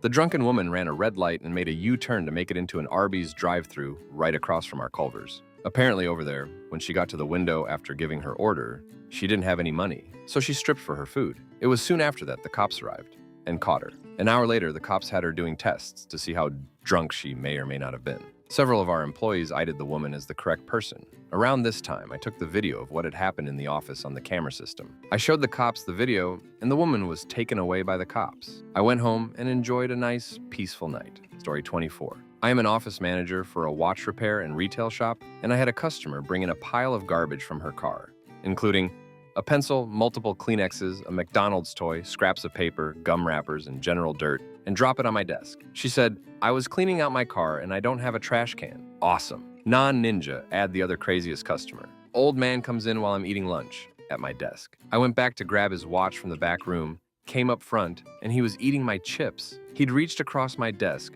over my computer, and grabbed my food to eat it. I said, "Are you eating my chips?" And he said, "Well, I was just gonna have a few," then dropped them back on my desk. Story 25. Two of the many stories I have from my stint at a well-known pet store. 1. Working at a pet store, woman wanted to buy a 75-gallon fish tank, so a friend of mine put it on a U-boat and brings it up front. Before being rung up, the woman decides she'd like to speak with the manager, so the manager comes out, and they appear to be having a normal discussion when all of a sudden, she screams, "Duck this crap!" and flips the U-boat fish tank and all on its side and runs out of the store. Hops into her car and drives away apparently. She wanted a discount and he wouldn't give her one. Smashing 70-gallon fish tank because she didn't get her way. On a different day, a couple comes in clearly distressed, saying someone stole their dog from their car in the parking lot. They described who did it, and I remembered helping the woman who they claimed did it earlier in the day.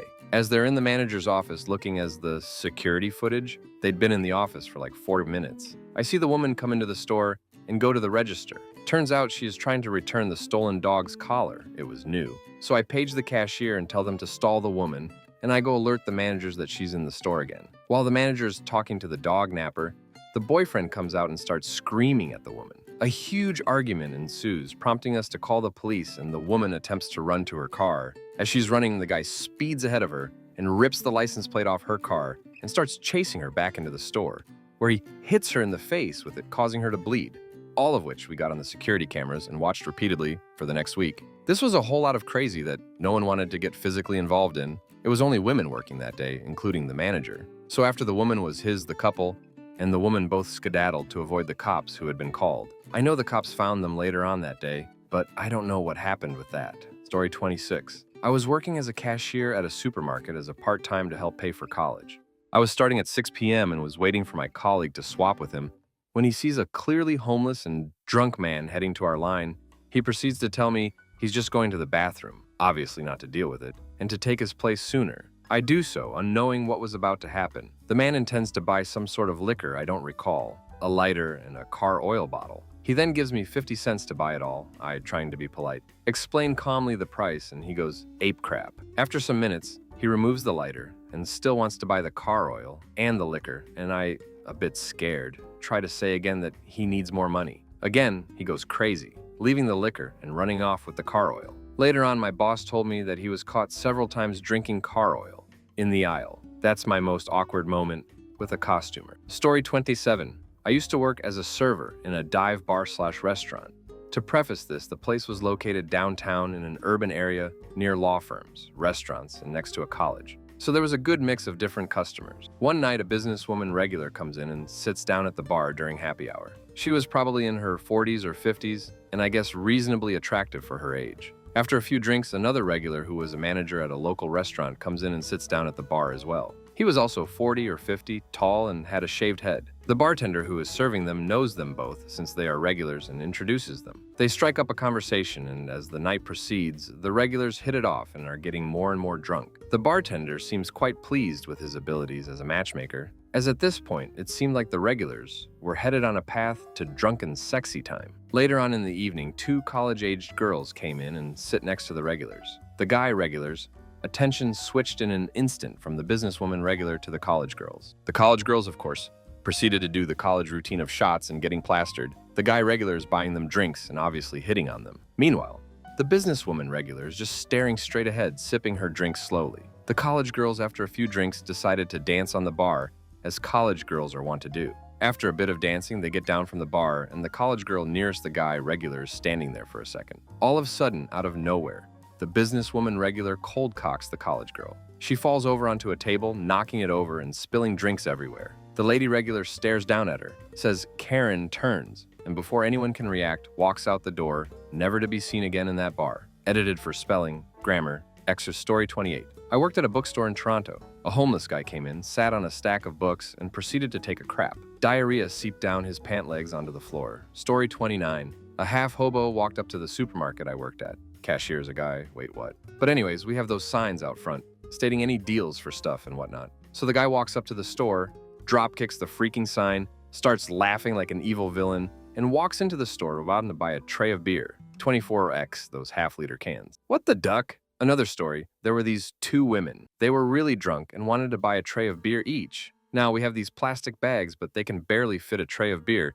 and can't support the weight. But needless to say, they tried. One of the 2 women tries to hit our manager, and the other one basically tells our manager stories about how she's a good duck. Me and my colleague are just sitting there not helping people and wondering WTF is going on. Not to say that costumers minded us not helping them because they were all captivated as well. My manager tries to shoo them out of the store, but about 5 bags later, she decides it's not worth it. And I kid you not, this 70 woman tries to carry a 25 tray of beer. Her pants come loose and hang around her ankles. She manages to spill the cans all over the place, much like the gif of that black guy trying to steal beer. The other woman starts laughing uncontrollably and says to my manager to hit it while you can. Manager gets pissed, gets 2 bags and stuffs the cans in there, puts the bags outside of the store, and tells the women to get out before he calls the police.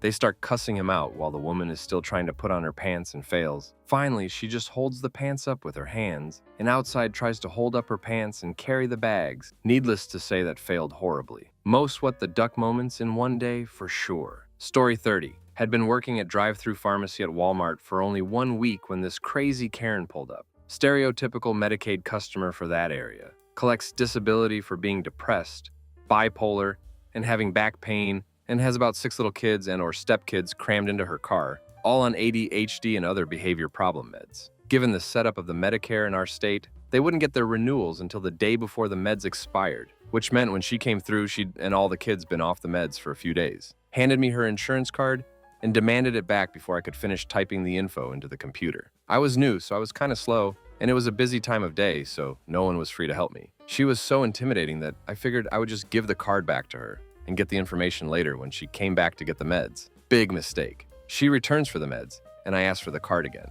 She launched into this maniacal tirade about how incompetent I was, screaming, how I didn't deserve to exist, and how I had ruined her life forever by not having the meds ready on time. A more experienced lab tech tried to explain that I was new, and if she would just hand over the insurance card, we would get things corrected. Thanks to the large windows in the drive-thru and the open front of the pharmacy into the store, nearly 20 customers were all staring at me now while she pointed and screamed how incompetent I was and how I was hit people by ducking up their meds. She went on for about 10 minutes, and I was pretty embarrassed by that point and on the verge of tears, but so far was holding it together. Finally, she asked for a supervisor, and the pharmacist finally came over. Unfortunately, he was a total a-hole and says, "I wish we actually had competent employees, but unfortunately, I'm stuck with her." That was the point where I lost it and totally burst into tears. Never worked for that git again. Story 31. A customer trying to scam us. Worked at Subway, and the guy, stereotypical Mexican cholo, orders a foot-long tuna on white bread, pepper jack cheese, toasted. He added a few veggies, and then a duck ton of sauce. Extra ranch, extra chipotle, extra mayo, and extra honey mustard. When I made it, I told him it would be messy, and he said no problem. When I hand him the sandwich, he takes it, comes back, and asks for silverware. No problem. About 15 minutes later, as I'm helping other customers, he walks up and just goes, "Bro, you done ducked up." Apparently the sandwich was too messy and he couldn't eat it. The problem here, though, was that he had the last little bit of the sandwich left that he hadn't eaten. It was about 3 inches in length. He throws a fit, says that he wants to talk to the manager. When he does, over the phone, he feeds her a bullcrap story about how he opened it and didn't eat any and asked politely for a remake. While he was on the phone with her, I was texting her the story of what was happening to make sure she knew he was trying to scam us. Nope, she told me to make him a new sandwich, but strictly to code. As in 6 olive slices on a foot-long strict. Sauce and cups on the side, no lids, period. When I hand him the stuff, he says, "No lids? Crap. I was gonna bring this one home for later." Oh, next story. I worked in a retail knife store for a while, and I had a guy walk in and simply ask if I had anything that would shoot a small projectile into, but not through, a piece of Spam. I couldn't think of any other response aside from no, and I promptly asked the next person if I could help them. He says thanks and leaves. The customers in the store all heard it, and we were fairly busy. One of them looked at me and asks if the guy really asked that. That was a weird day. Story 32. I used to work in a restaurant in Lower Manhattan, where crazy was part of the scenery. We had homeless people who would reach into the salad case and steal a fistful of ratatouille and run off. We had customers who clearly had just been mugged, bleeding and torn and refusing medical treatment. We had stockbrokers and very rich people who would screech like banshees because they thought they were being cheated for 15 cents on a 4 order. But the weirdest guy was this big, gawky, 20-something white dude with huge, horsey teeth and very expensive clothes. Every single day he would get in the cafeteria line at the height of the noon rush, pick up a slice of pie, and cut out of line before he got to the register. The second time I saw him do it, I told my manager. Instead of calling the cops, he just smiled and said, "Duck him. That's Pie Man." Turned out he was the idiot son of some rich guy who had set him up with a do-nothing job. He did this every day. The managers had long ago decided that it was easier just to let him have his little thrill. Otherwise, there would be cops, court appearances, and other wastes of employee time. Besides, as my manager pointed out to me, we throw out more food every day than that a hole could steal in his whole life. Which was true. The amount of waste in that operation was staggering. Guys were feeding their families dinner every night with stuff marked for disposal.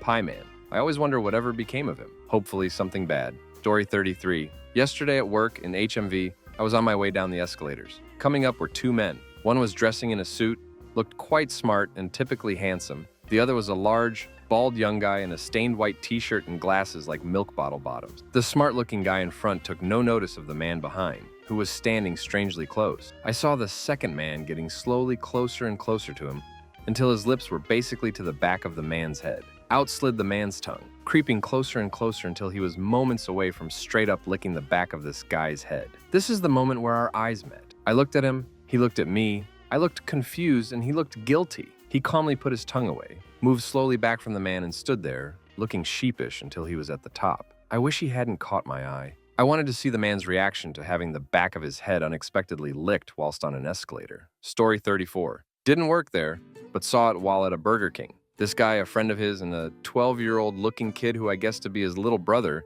were sitting at a table. Don't know how it started, but I heard the older one yelling, "Duck you!" and look over to see the older kid shoving a burger into the little one's face. Covering his face in grease and ketchup, his friend just laughs. Dude says a couple more mean things to the kid as the kid tries to wipe his face and starts crying. I start to get up to go over there when this nearly 7-foot, 260-pound giant bouncer-looking dude comes out of nowhere, slams the older kid's face into his own pile of fries and holds it there, looks at the little kid and asks if this is his brother. Kid says yes, and the guy asks his name. Still holding the kid's face on the table, he reaches into the punk's pocket, pulls out his cell phone, goes through the numbers till he sees Mom and calls her, leaving a voicemail about what he just saw and how her older boy needs some serious discipline and lessons on manners. Hangs up, asks the little kid if he has a cell phone. He does. Puts his own number in it, gives him a business card, and says he come for some free Krav Maga lessons where he teaches, and if his brother ever gave him crap again, just call him and he will come kick his ass again for him. You hear that, boy? He yelled at the punk as he pulled him off his feet and just held him at eye level hanging there. Yes, sir, I hear. He drops him, goes back over to his family, and sits back down to finish eating. The whole place broke into applause. Little kid had the biggest "you're my hero" eyes I've ever seen. Story 35. Worked at a UPS store. Guy walked in to pick up a package he had received. He opens it right there on the counter and takes the item out of the box. He holds up one of those ducking machines and a very excited voice says, "This thing does like 200 pumps a minute," then leaves, smiling. The lobby was full of customers and employees. Everyone was silent. Story 36. I was working at a pizza store downtown, and this dude with a plastic bag, a raggedy plaid coat, and a cool mustache came into the store. He didn't speak very coherently and tried telling us that he didn't have enough money for pizza but still wanted pizza. He put his jacket and plastic bag down on the table nearest the door. He went around the store asking other customers for money for pizza. Someone must have given him some change because he came up with enough. We sold him a slice and he went back to his table and began eating without sitting down. All of a sudden, he starts talking to himself and swearing and things, and my coworker is like, "No, you gotta leave." He takes off out of the store and runs off, leaving his plastic bag and jacket there. Roughly half an hour later, my coworker goes for her break. She comes back telling me that she saw the same guy sitting outside McDonald's flipping people off that walked by, and he ended up giving the finger to a couple of cops. Not even 5 minutes later, we see the same guy running past the store, followed by 2 cops. Story 37. I'm 17 and I'm working at the local public library. It's 7:30 on a Tuesday and I'm down on my hands and knees shelving books in the nonfiction section. A 60-year-old woman is standing next to me. She lifts her leg, turns her butt towards me, and farts hot, dusty ass right in my face. She looks me right in the eye and says, "That's to remember me by." Then she left. Story 38. Not really weird, just very stupid. I used to be a courtesy clerk at a grocery store, which is a nice way of saying I was their Karen. I basically did everyone else's job for a quarter of the pay. Anyways, I was tending to the bottle return area one day when I see a guy trying to put empty bottles in a machine that was labeled "out of order" with a big bright orange sign. This conversation followed. Me: "Sir, you may want to try one of the other machines because that one is currently out of order." Him: "Oh, it's broken?" Me: "Yeah, it's not working right now, but any of the other machines should work fine." We had 10 machines total, all vacant. Him: "So I can't use this one?" Me: "No, it's not working. Sorry about that." Him: "So I can't put my bottles in it?" Me: "You can, but it won't move or give you any money." Him: "Oh, okay. It's broken." Me: "Yup." Him: "So I have to use another machine." At this point, I just walked away. Story 39. About 20 years ago, I worked for Walden Books. We were across the river from a naval base, and those guys always stocked up before going out on patrol. Mostly sci-fi, fantasy, and role-playing games. We had one guy in particular who we called Sound Effects Guy. He always came in wearing his uniform, white cap and all. I assume that was regulation when off base. He would trap people back in the science fiction section and regale them with his exploits in role-playing games, loudly and very close to them, very much in their personal space. That was my section, so it soon became my duty to deal with him and save the customer from his verbal assault. Upon hearing him, I would race back and it would go something along the lines of, customer backed up against the books with Seg about 6 inches from him. Seg. And then a froze time. Wash. And they failed the saving throw. Bep. Me, addressing his victim. Hey Bob, your wife is on the phone asking for you. Victim. What? Oh, thanks. Okay, man. I gotta run. Seg. And then I used my Vorpal sword, and their Thax 0 wasn't enough, and on and on and on as we flee towards the registers, never acknowledging that we are leaving. On another occasion, my wife and I were going to the movies with some friends. We were waiting in line to buy tickets when a white van pulled up, and before it had stopped rolling, the side door was thrown open, and 5 or 6 guys in uniform jump out and run inside full speed. We thought that some crap was going down until we see sound effects guy back out of the van, look around for everyone, and get in line for his ticket. Story 40. It definitely is the place to see really ducked up stuff. I've seen a woman's water break all over one of our Muslim backgrounds. I've seen kids projectile vomit at every angle possible. I've seen sloppy moms' tits fall out repeatedly as I'm trying to take a family photo. Trashy families that coordinate pink and green pastel-colored outfits. Pooping, peeing tantrums from kids and or their parents, all within a year and a half working there. But this one took the cake. My manager did some couples photos for a sleazy guy and timid girl who were of Southeast Asian descent. She knows something is a little off, but does the photos anyway. 2 weeks later, after selecting and ordering the photos, a different woman comes in to pick them up, and she doesn't look impressed. We found out later that the lady in the photos is actually this guy's mistress, and the wife was now using these photos to blackmail him. So the guy comes back to the store, literally screaming, so that all the other customers run out and starts threatening my manager with death. Had to be escorted, struggling, out of the mall by our security guards. We all had a good laugh. My manager was shaken up, and our company definitely changed its policy of who's allowed to pick up someone's photos. Weeks later, he sent his brother in to try and get more copies of the photos so he could press charges against the company, which told him all evidence had been destroyed. Ducking idiot family through and through.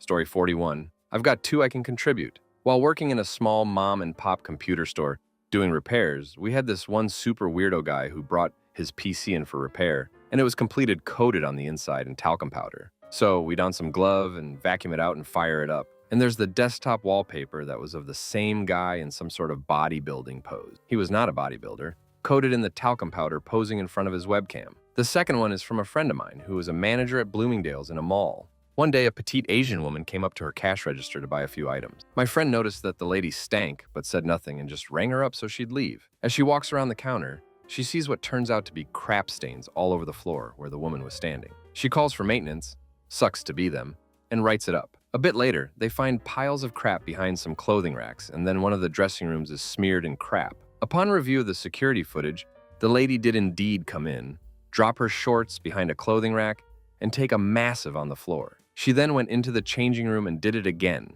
not on camera, and smeared it all over with her hands. She then went back to the steamer on the floor and walked through it so she could spread it around as much as possible. As she's telling me and my wife this story, and our jaws are hanging open in disbelief, I asked her if she spotted anyone filming her for some sort of crap yourself in public fetish. She says, "Oh, it's not the first time it's happened while she's worked there." Story 42. I used to work at Pick Up Sticks, faux Chinese, Asian restaurant, back in high school. I was manning the cash register on a glorious San Diego afternoon when this portly girl came in. She looked about 20 years old, 200 laves, with sort of an emo style of dress. She did not look like she was having a good afternoon.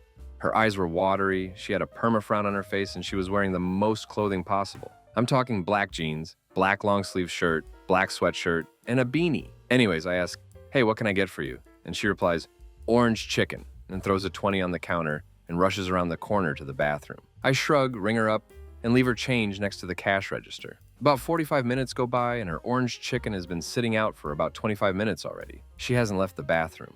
My shift is nearing a close, and now I'm wondering what the duck she's up to in there. Suddenly, the bathroom door blasts open, and she comes out all wobbly and weird looking. Running mascara, pale white, and looking like she's about to puke. She rushes out while I call out, "Hey, your money and order are both here." She ignores me. I think, "Oh, duck," and rush to the bathroom. What I see is a war zone. There's crap on every single wall, including the ceiling. There's crap in the sink, There's piss all over the floor and tons of paper towels with crap all over them. There's vomit in the toilet, the only thing that actually made it in there. I calmly walk back to the register, take her change, pocket it, and leave. Never came back. Story 43. A customer, woman, mid-30s, walks into our office. For no apparent reason, in her best Schwarzenegger accent, she says, "Get to the choppa." Made my day. There was not a straight face in the room. She is a regular and is known to be quirky, in a funny way. Sometimes it seems like Tourette's, hence the random Schwarzenegger quote. Story 44. Not technically a customer, but close enough for me. I was interning at a semi-rural ER as an EMT,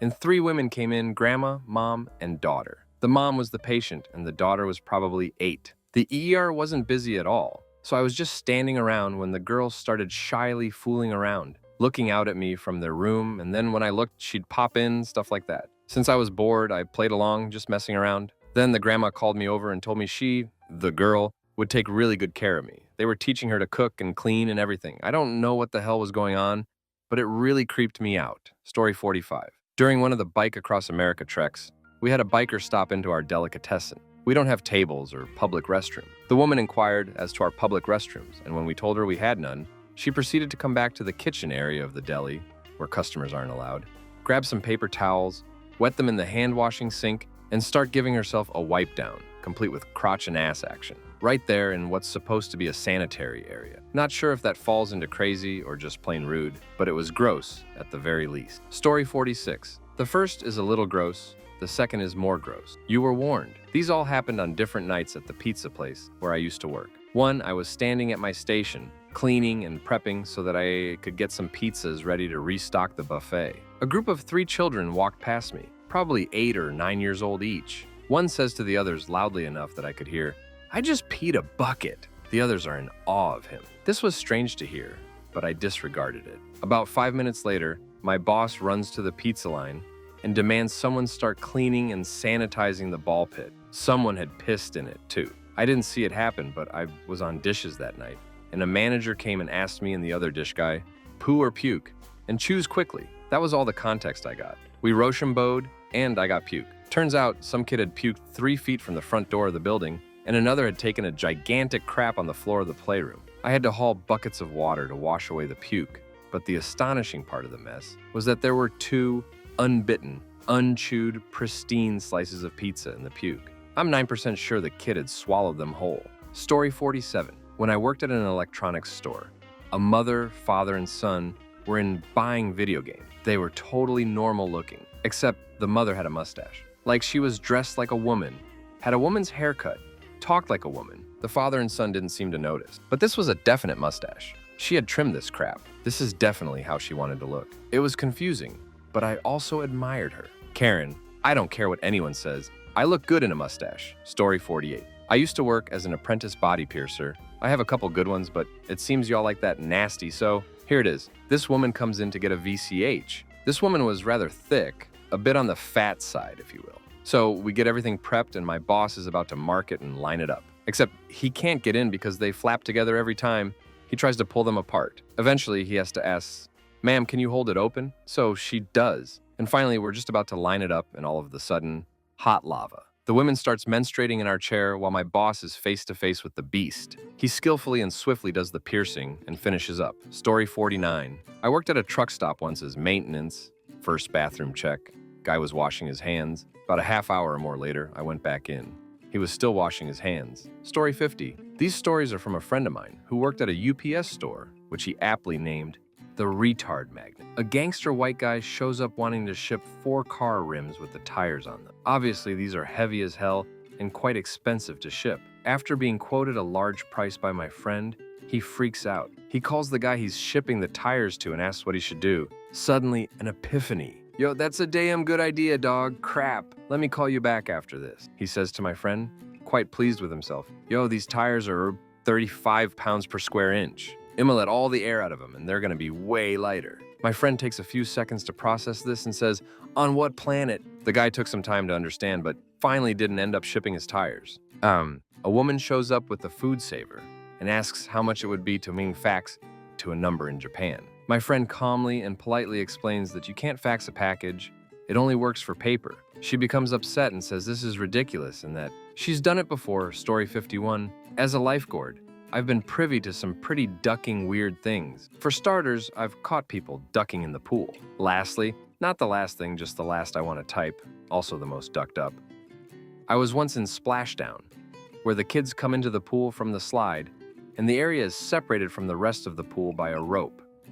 Now, the kids aren't supposed to be hanging on the ropes, so it's my job to yell at them when they do.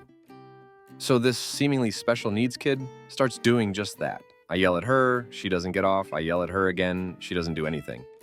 This is actually pretty typical behavior for special needs kids, so I blow my whistle, which I thought would be totally unnecessary because she was only like 10 feet away from me, and yell at her.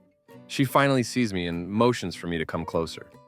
I oblige, and she gets real close to me, like right in my face, and says in this deep, dark whisper, "Don't duck with me." Little 8-year-old girl, seriously. So she got off the rope after that and went on her merry little way. But that has seriously changed my opinion of little 8-year-old girls. Story 52. I worked at a small store. A woman calls, "Oh, my precious issue of my loins has lost his library book. You are my last hope." This should have tipped us off. We went to 6 stores the day he lost it, and you are the last store we were in. Could you please look? The person who answered got her phone number and name and promised he'd look around for the library book. He spent nearly an hour talking to all the employees, scouring the usual lost and found spots. No luck. He calls the lady back and explains what he had done to search and that there was no sign of the book. Her reply, "Well, since it had to be in your store, obviously, one of your employees stole the book, so I'll be bringing the bill for the book into you." Story 53. A guy came in and read a newspaper at a library where I worked once. He kept falling asleep. It was clear he was drunk as well. At one point, he fell good in a sleep, then pissed all over himself. When we woke him up, he complained about feeling sick and crumpled to the floor. So another library staff and I carried him into the bathroom, where he promptly took off his pants, then sat in the corner of a stall, then proceeded to puke and have diarrhea everywhere. We thought we were going to have cops haul him off, but in the end, he was carried out of the library on a stretcher and tossed into an ambulance. Story 54. Used to work at a non-smoking hotel. If you get caught smoking, you pay a $250 fine, and believe me, they will catch you smoking. So I was working with the housekeepers one day when one of the housekeepers told me that a certain guest was staying and she wanted me to see the room. As we went up to the certain room, she told me how this one guest always stays in this room, Tuesday of every 3 weeks for 3 days, for an entire year. She tells me he always lights candles in this room and always pays the additional $250 fine. I thought, well, there can't be too many candles. She opens the door. There are black lines everywhere in the room. At least every 3 inches, there's a black streak along the wall, ceiling to top from the smoke of the candle. No. And it is everywhere. I walk into the room and it is heavy because so many candles were lit in this room before. And I mean, the lines are everywhere. Every surface of the walls are covered in it. They had to change out the curtains and throw them out because they were covered with soot at one point. Weirdest crap I've ever seen. Story 55. I saw a Brit adult throw a tantrum at the McDonald's at Heathrow because they switched the menu from breakfast to lunch, which he missed by 5 minutes. He demanded to speak to the manager. They point at the clock, argue, then agreed to let him order breakfast. He then tried ordering something that wasn't on the McDonald's breakfast menu. Another argument ensues. Manager called back. Hungry people in line began discussing how they may hit this individual so that others may eat and survive. Finally, he ordered French fries. Small French fries. My hungry Irish travel companions were not amused. Story 56. I worked in a rural convenience store during my summers in high school. This place was way out in the sticks. It was probably the only store within 15 miles in any direction. We had lots of regulars that had come in every day. One of them was a guy in a wheelchair. He lived nearby and he'd just roll himself up the street and hang out with whoever was working. We'd mostly just chat. He'd always buy some picked eggs and a drink. Sometimes he'd help out with stuff around the store. This was a daily routine every day of the summer for a couple years. One day he asked to use the phone. I was about to hand it to him when he stands up out of his wheelchair, walks behind the counter, and picks up the receiver. He makes his call, walks back to his wheelchair, and sits back down. Keep in mind, I'd known this guy for probably 2 years at this point. The whole time I thought he was paralyzed from the waist down. I was so startled that I didn't say anything about it at the time, but I've been wondering about it ever since. Story 57. Kid comes back into the store wearing the shoes he stole the week before. But this time, he comes in with his dad, who is buying the kid a complete skateboard for being an oh-so-good child. Ha! I pulled the kid aside and simply said, "So, do you want me to tell him or you?" Gave the kid like 3 chances to tell his dad while they were in the store. When they get to the front, I look at the kid and go, "Well?" And the dad's like, "Well, what?" And I just stare at this kid until he fesses up. Dad pays for the shoes, leaves the skateboard, and almost beats you right there until I asked him to please calm down. Yikes. Story 58. At Home Depot, a very distressed-looking woman came to me and asked shakily where the predatory birds were kept. I sputter-giggled, asking, "Predatory birds?" Wrong answer. Don't you dare laugh at me. I have to kill this G. Dayan woodpecker or I'll never make it to Broadway. Me. Blank stare. Woodpeckers. Yes, woodpeckers. The hellbirds have been pecking at my house non-stop for days. I've hardly slept. And I still have all these lines to learn for Hamlet, and I just want the birds to die. I'm a little afraid now. We don't sell those, ma'am. Have you called an exterminator? She dissolves into tears, explaining that exterminators won't do woodpeckers, and that since we sold natural pest control like ladybugs on our website, that maybe we would sell something that eats woodpeckers. Of course, makes perfect sense now. I calmly suggest woodpecker suet.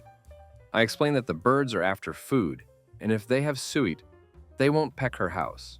Feed them? That works? Can I poison the food? I escorted the trembling, weeping woman to outdoor supplies and leave. I saw her pass later with food and rat poison. Story 59. I used to work at the desktop publishing side of a 24-hour copy shop, and for whatever reason, we had to run the fax machine, sending and receiving faxes for customers. One night, this guy came in and asked if our lines were secure because he had some sort of top-secret document he needed to send. I told him I had no idea what a secure line would even be, but that our lines most likely were not. He started talking to me about secure phone lines and the importance of the schematics he wanted to fax and whatnot, then pulled a folder out of his briefcase and then pulled out the sheet he needed to send. It was this crayon drawing of an airplane. The type of airliner airplane drawing that a 3-year-old does with a side view of the fuselage, but with the wings sticking out from the top and the bottom like in a top view. I mean, it literally looked like a 3-year-old drew this thing. We had a lot of crazy people come into that shop in the middle of the night. Story 60. Back when I worked at a grocery store, I was ringing up an order for a woman in late middle age. She had a lot of food, so I made a little small talk. I asked her what she was going to be making with some pork she had, and then shared a quick recipe that I like to use.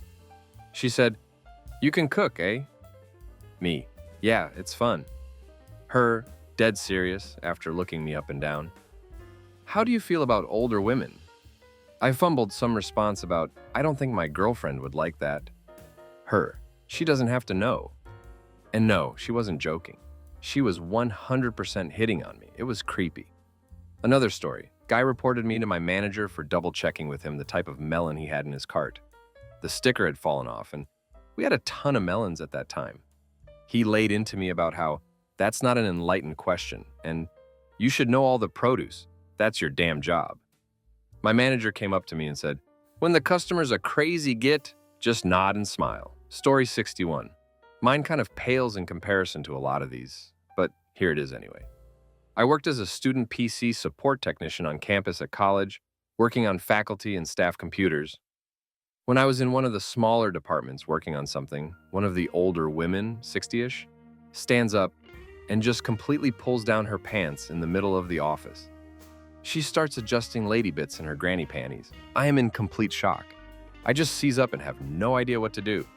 I couldn't even process enough thoughts to just look back to the computer and pretend everything was normal, so I just stared, mortified. Suddenly, the woman notices me, yelps loudly, and pulls back up her pants. She had completely forgotten that I was in there, and being a small office with nothing but old women alone all day. They apparently just do that stuff all the time. I needed some serious eye bleach after that experience. I managed to avoid the whole department for another 2 years until I graduated. Story 62. I worked at a grocery store in Wisconsin, and one day a regular, who was a bit odd on any day, reached into one of the coffin cases, which are open top, reach-in coolers, pulled out about 70 packaged pieces of fish and started rolling around in them on the floor during the lunch hour rush. When you work in a grocery store, you see a lot of weird crap, so you are never quite sure if it's a protest, art performance, or just general lunacy. When we went to subdue him, it was clear he was in some sort of medical distress or tweaking hard on something. We could only see the whites of his eyes, and he was frothing at the mouth. My coworker and I held onto him while we waited for the paramedics, and he continued to thrash and was hitting my coworker with a packaged piece of fish while yelling unintelligibly at the top of his lungs. Turns out he had a strange form of brain seizures, and about 4 times a year he would have these weird incidents all involving food.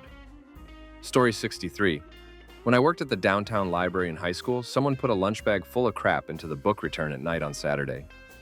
We don't process returns on Sunday, so when everyone got back in on Monday, it had been sitting in there for at least 2 days with books sliding down and smashing into it. They ended up having to completely throw out the book return, all of the books, and rip up the walls and carpets close to the book. Return it had splattered so much. Who the hell does crap like that? Story 64.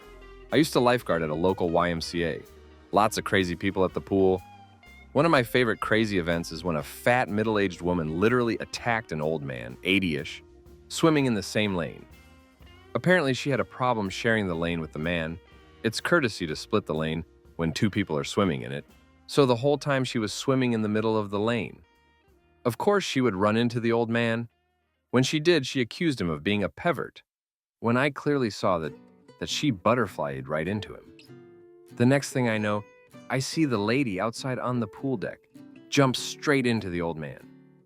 She proceeded to beat, kick, and submerge the old man, who swam with a snorkel.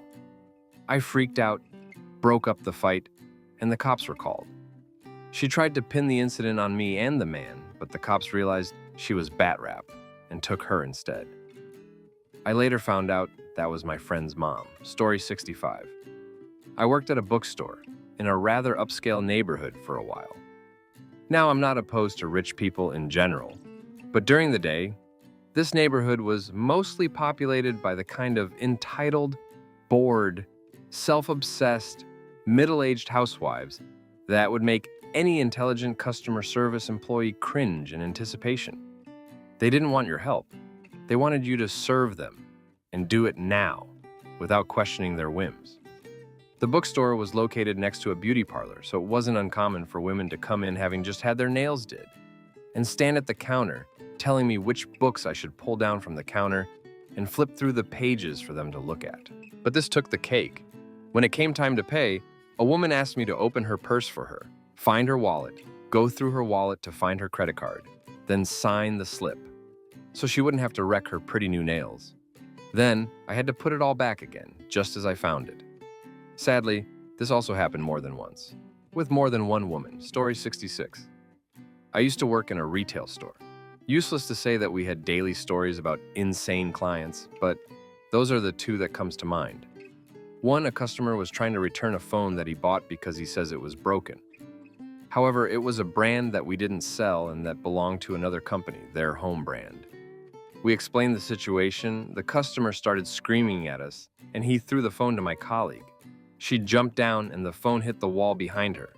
We ran after him in the parking lot, but he ran to the forest beside the store. 2, a woman got into the changing room to try her clothes, and when she left, we got there to see if there was any piece of clothing left. She took a dump in the booth and left her dirty undies. We couldn't find her in the store to ask her to give us back the clean undies and clean up the mess herself.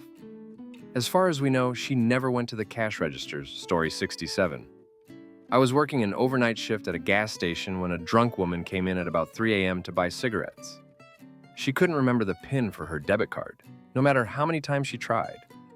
After the 4th time, I realized that she had pissed in her pants in front of the counter. She ended up leaving in a cab a few minutes later.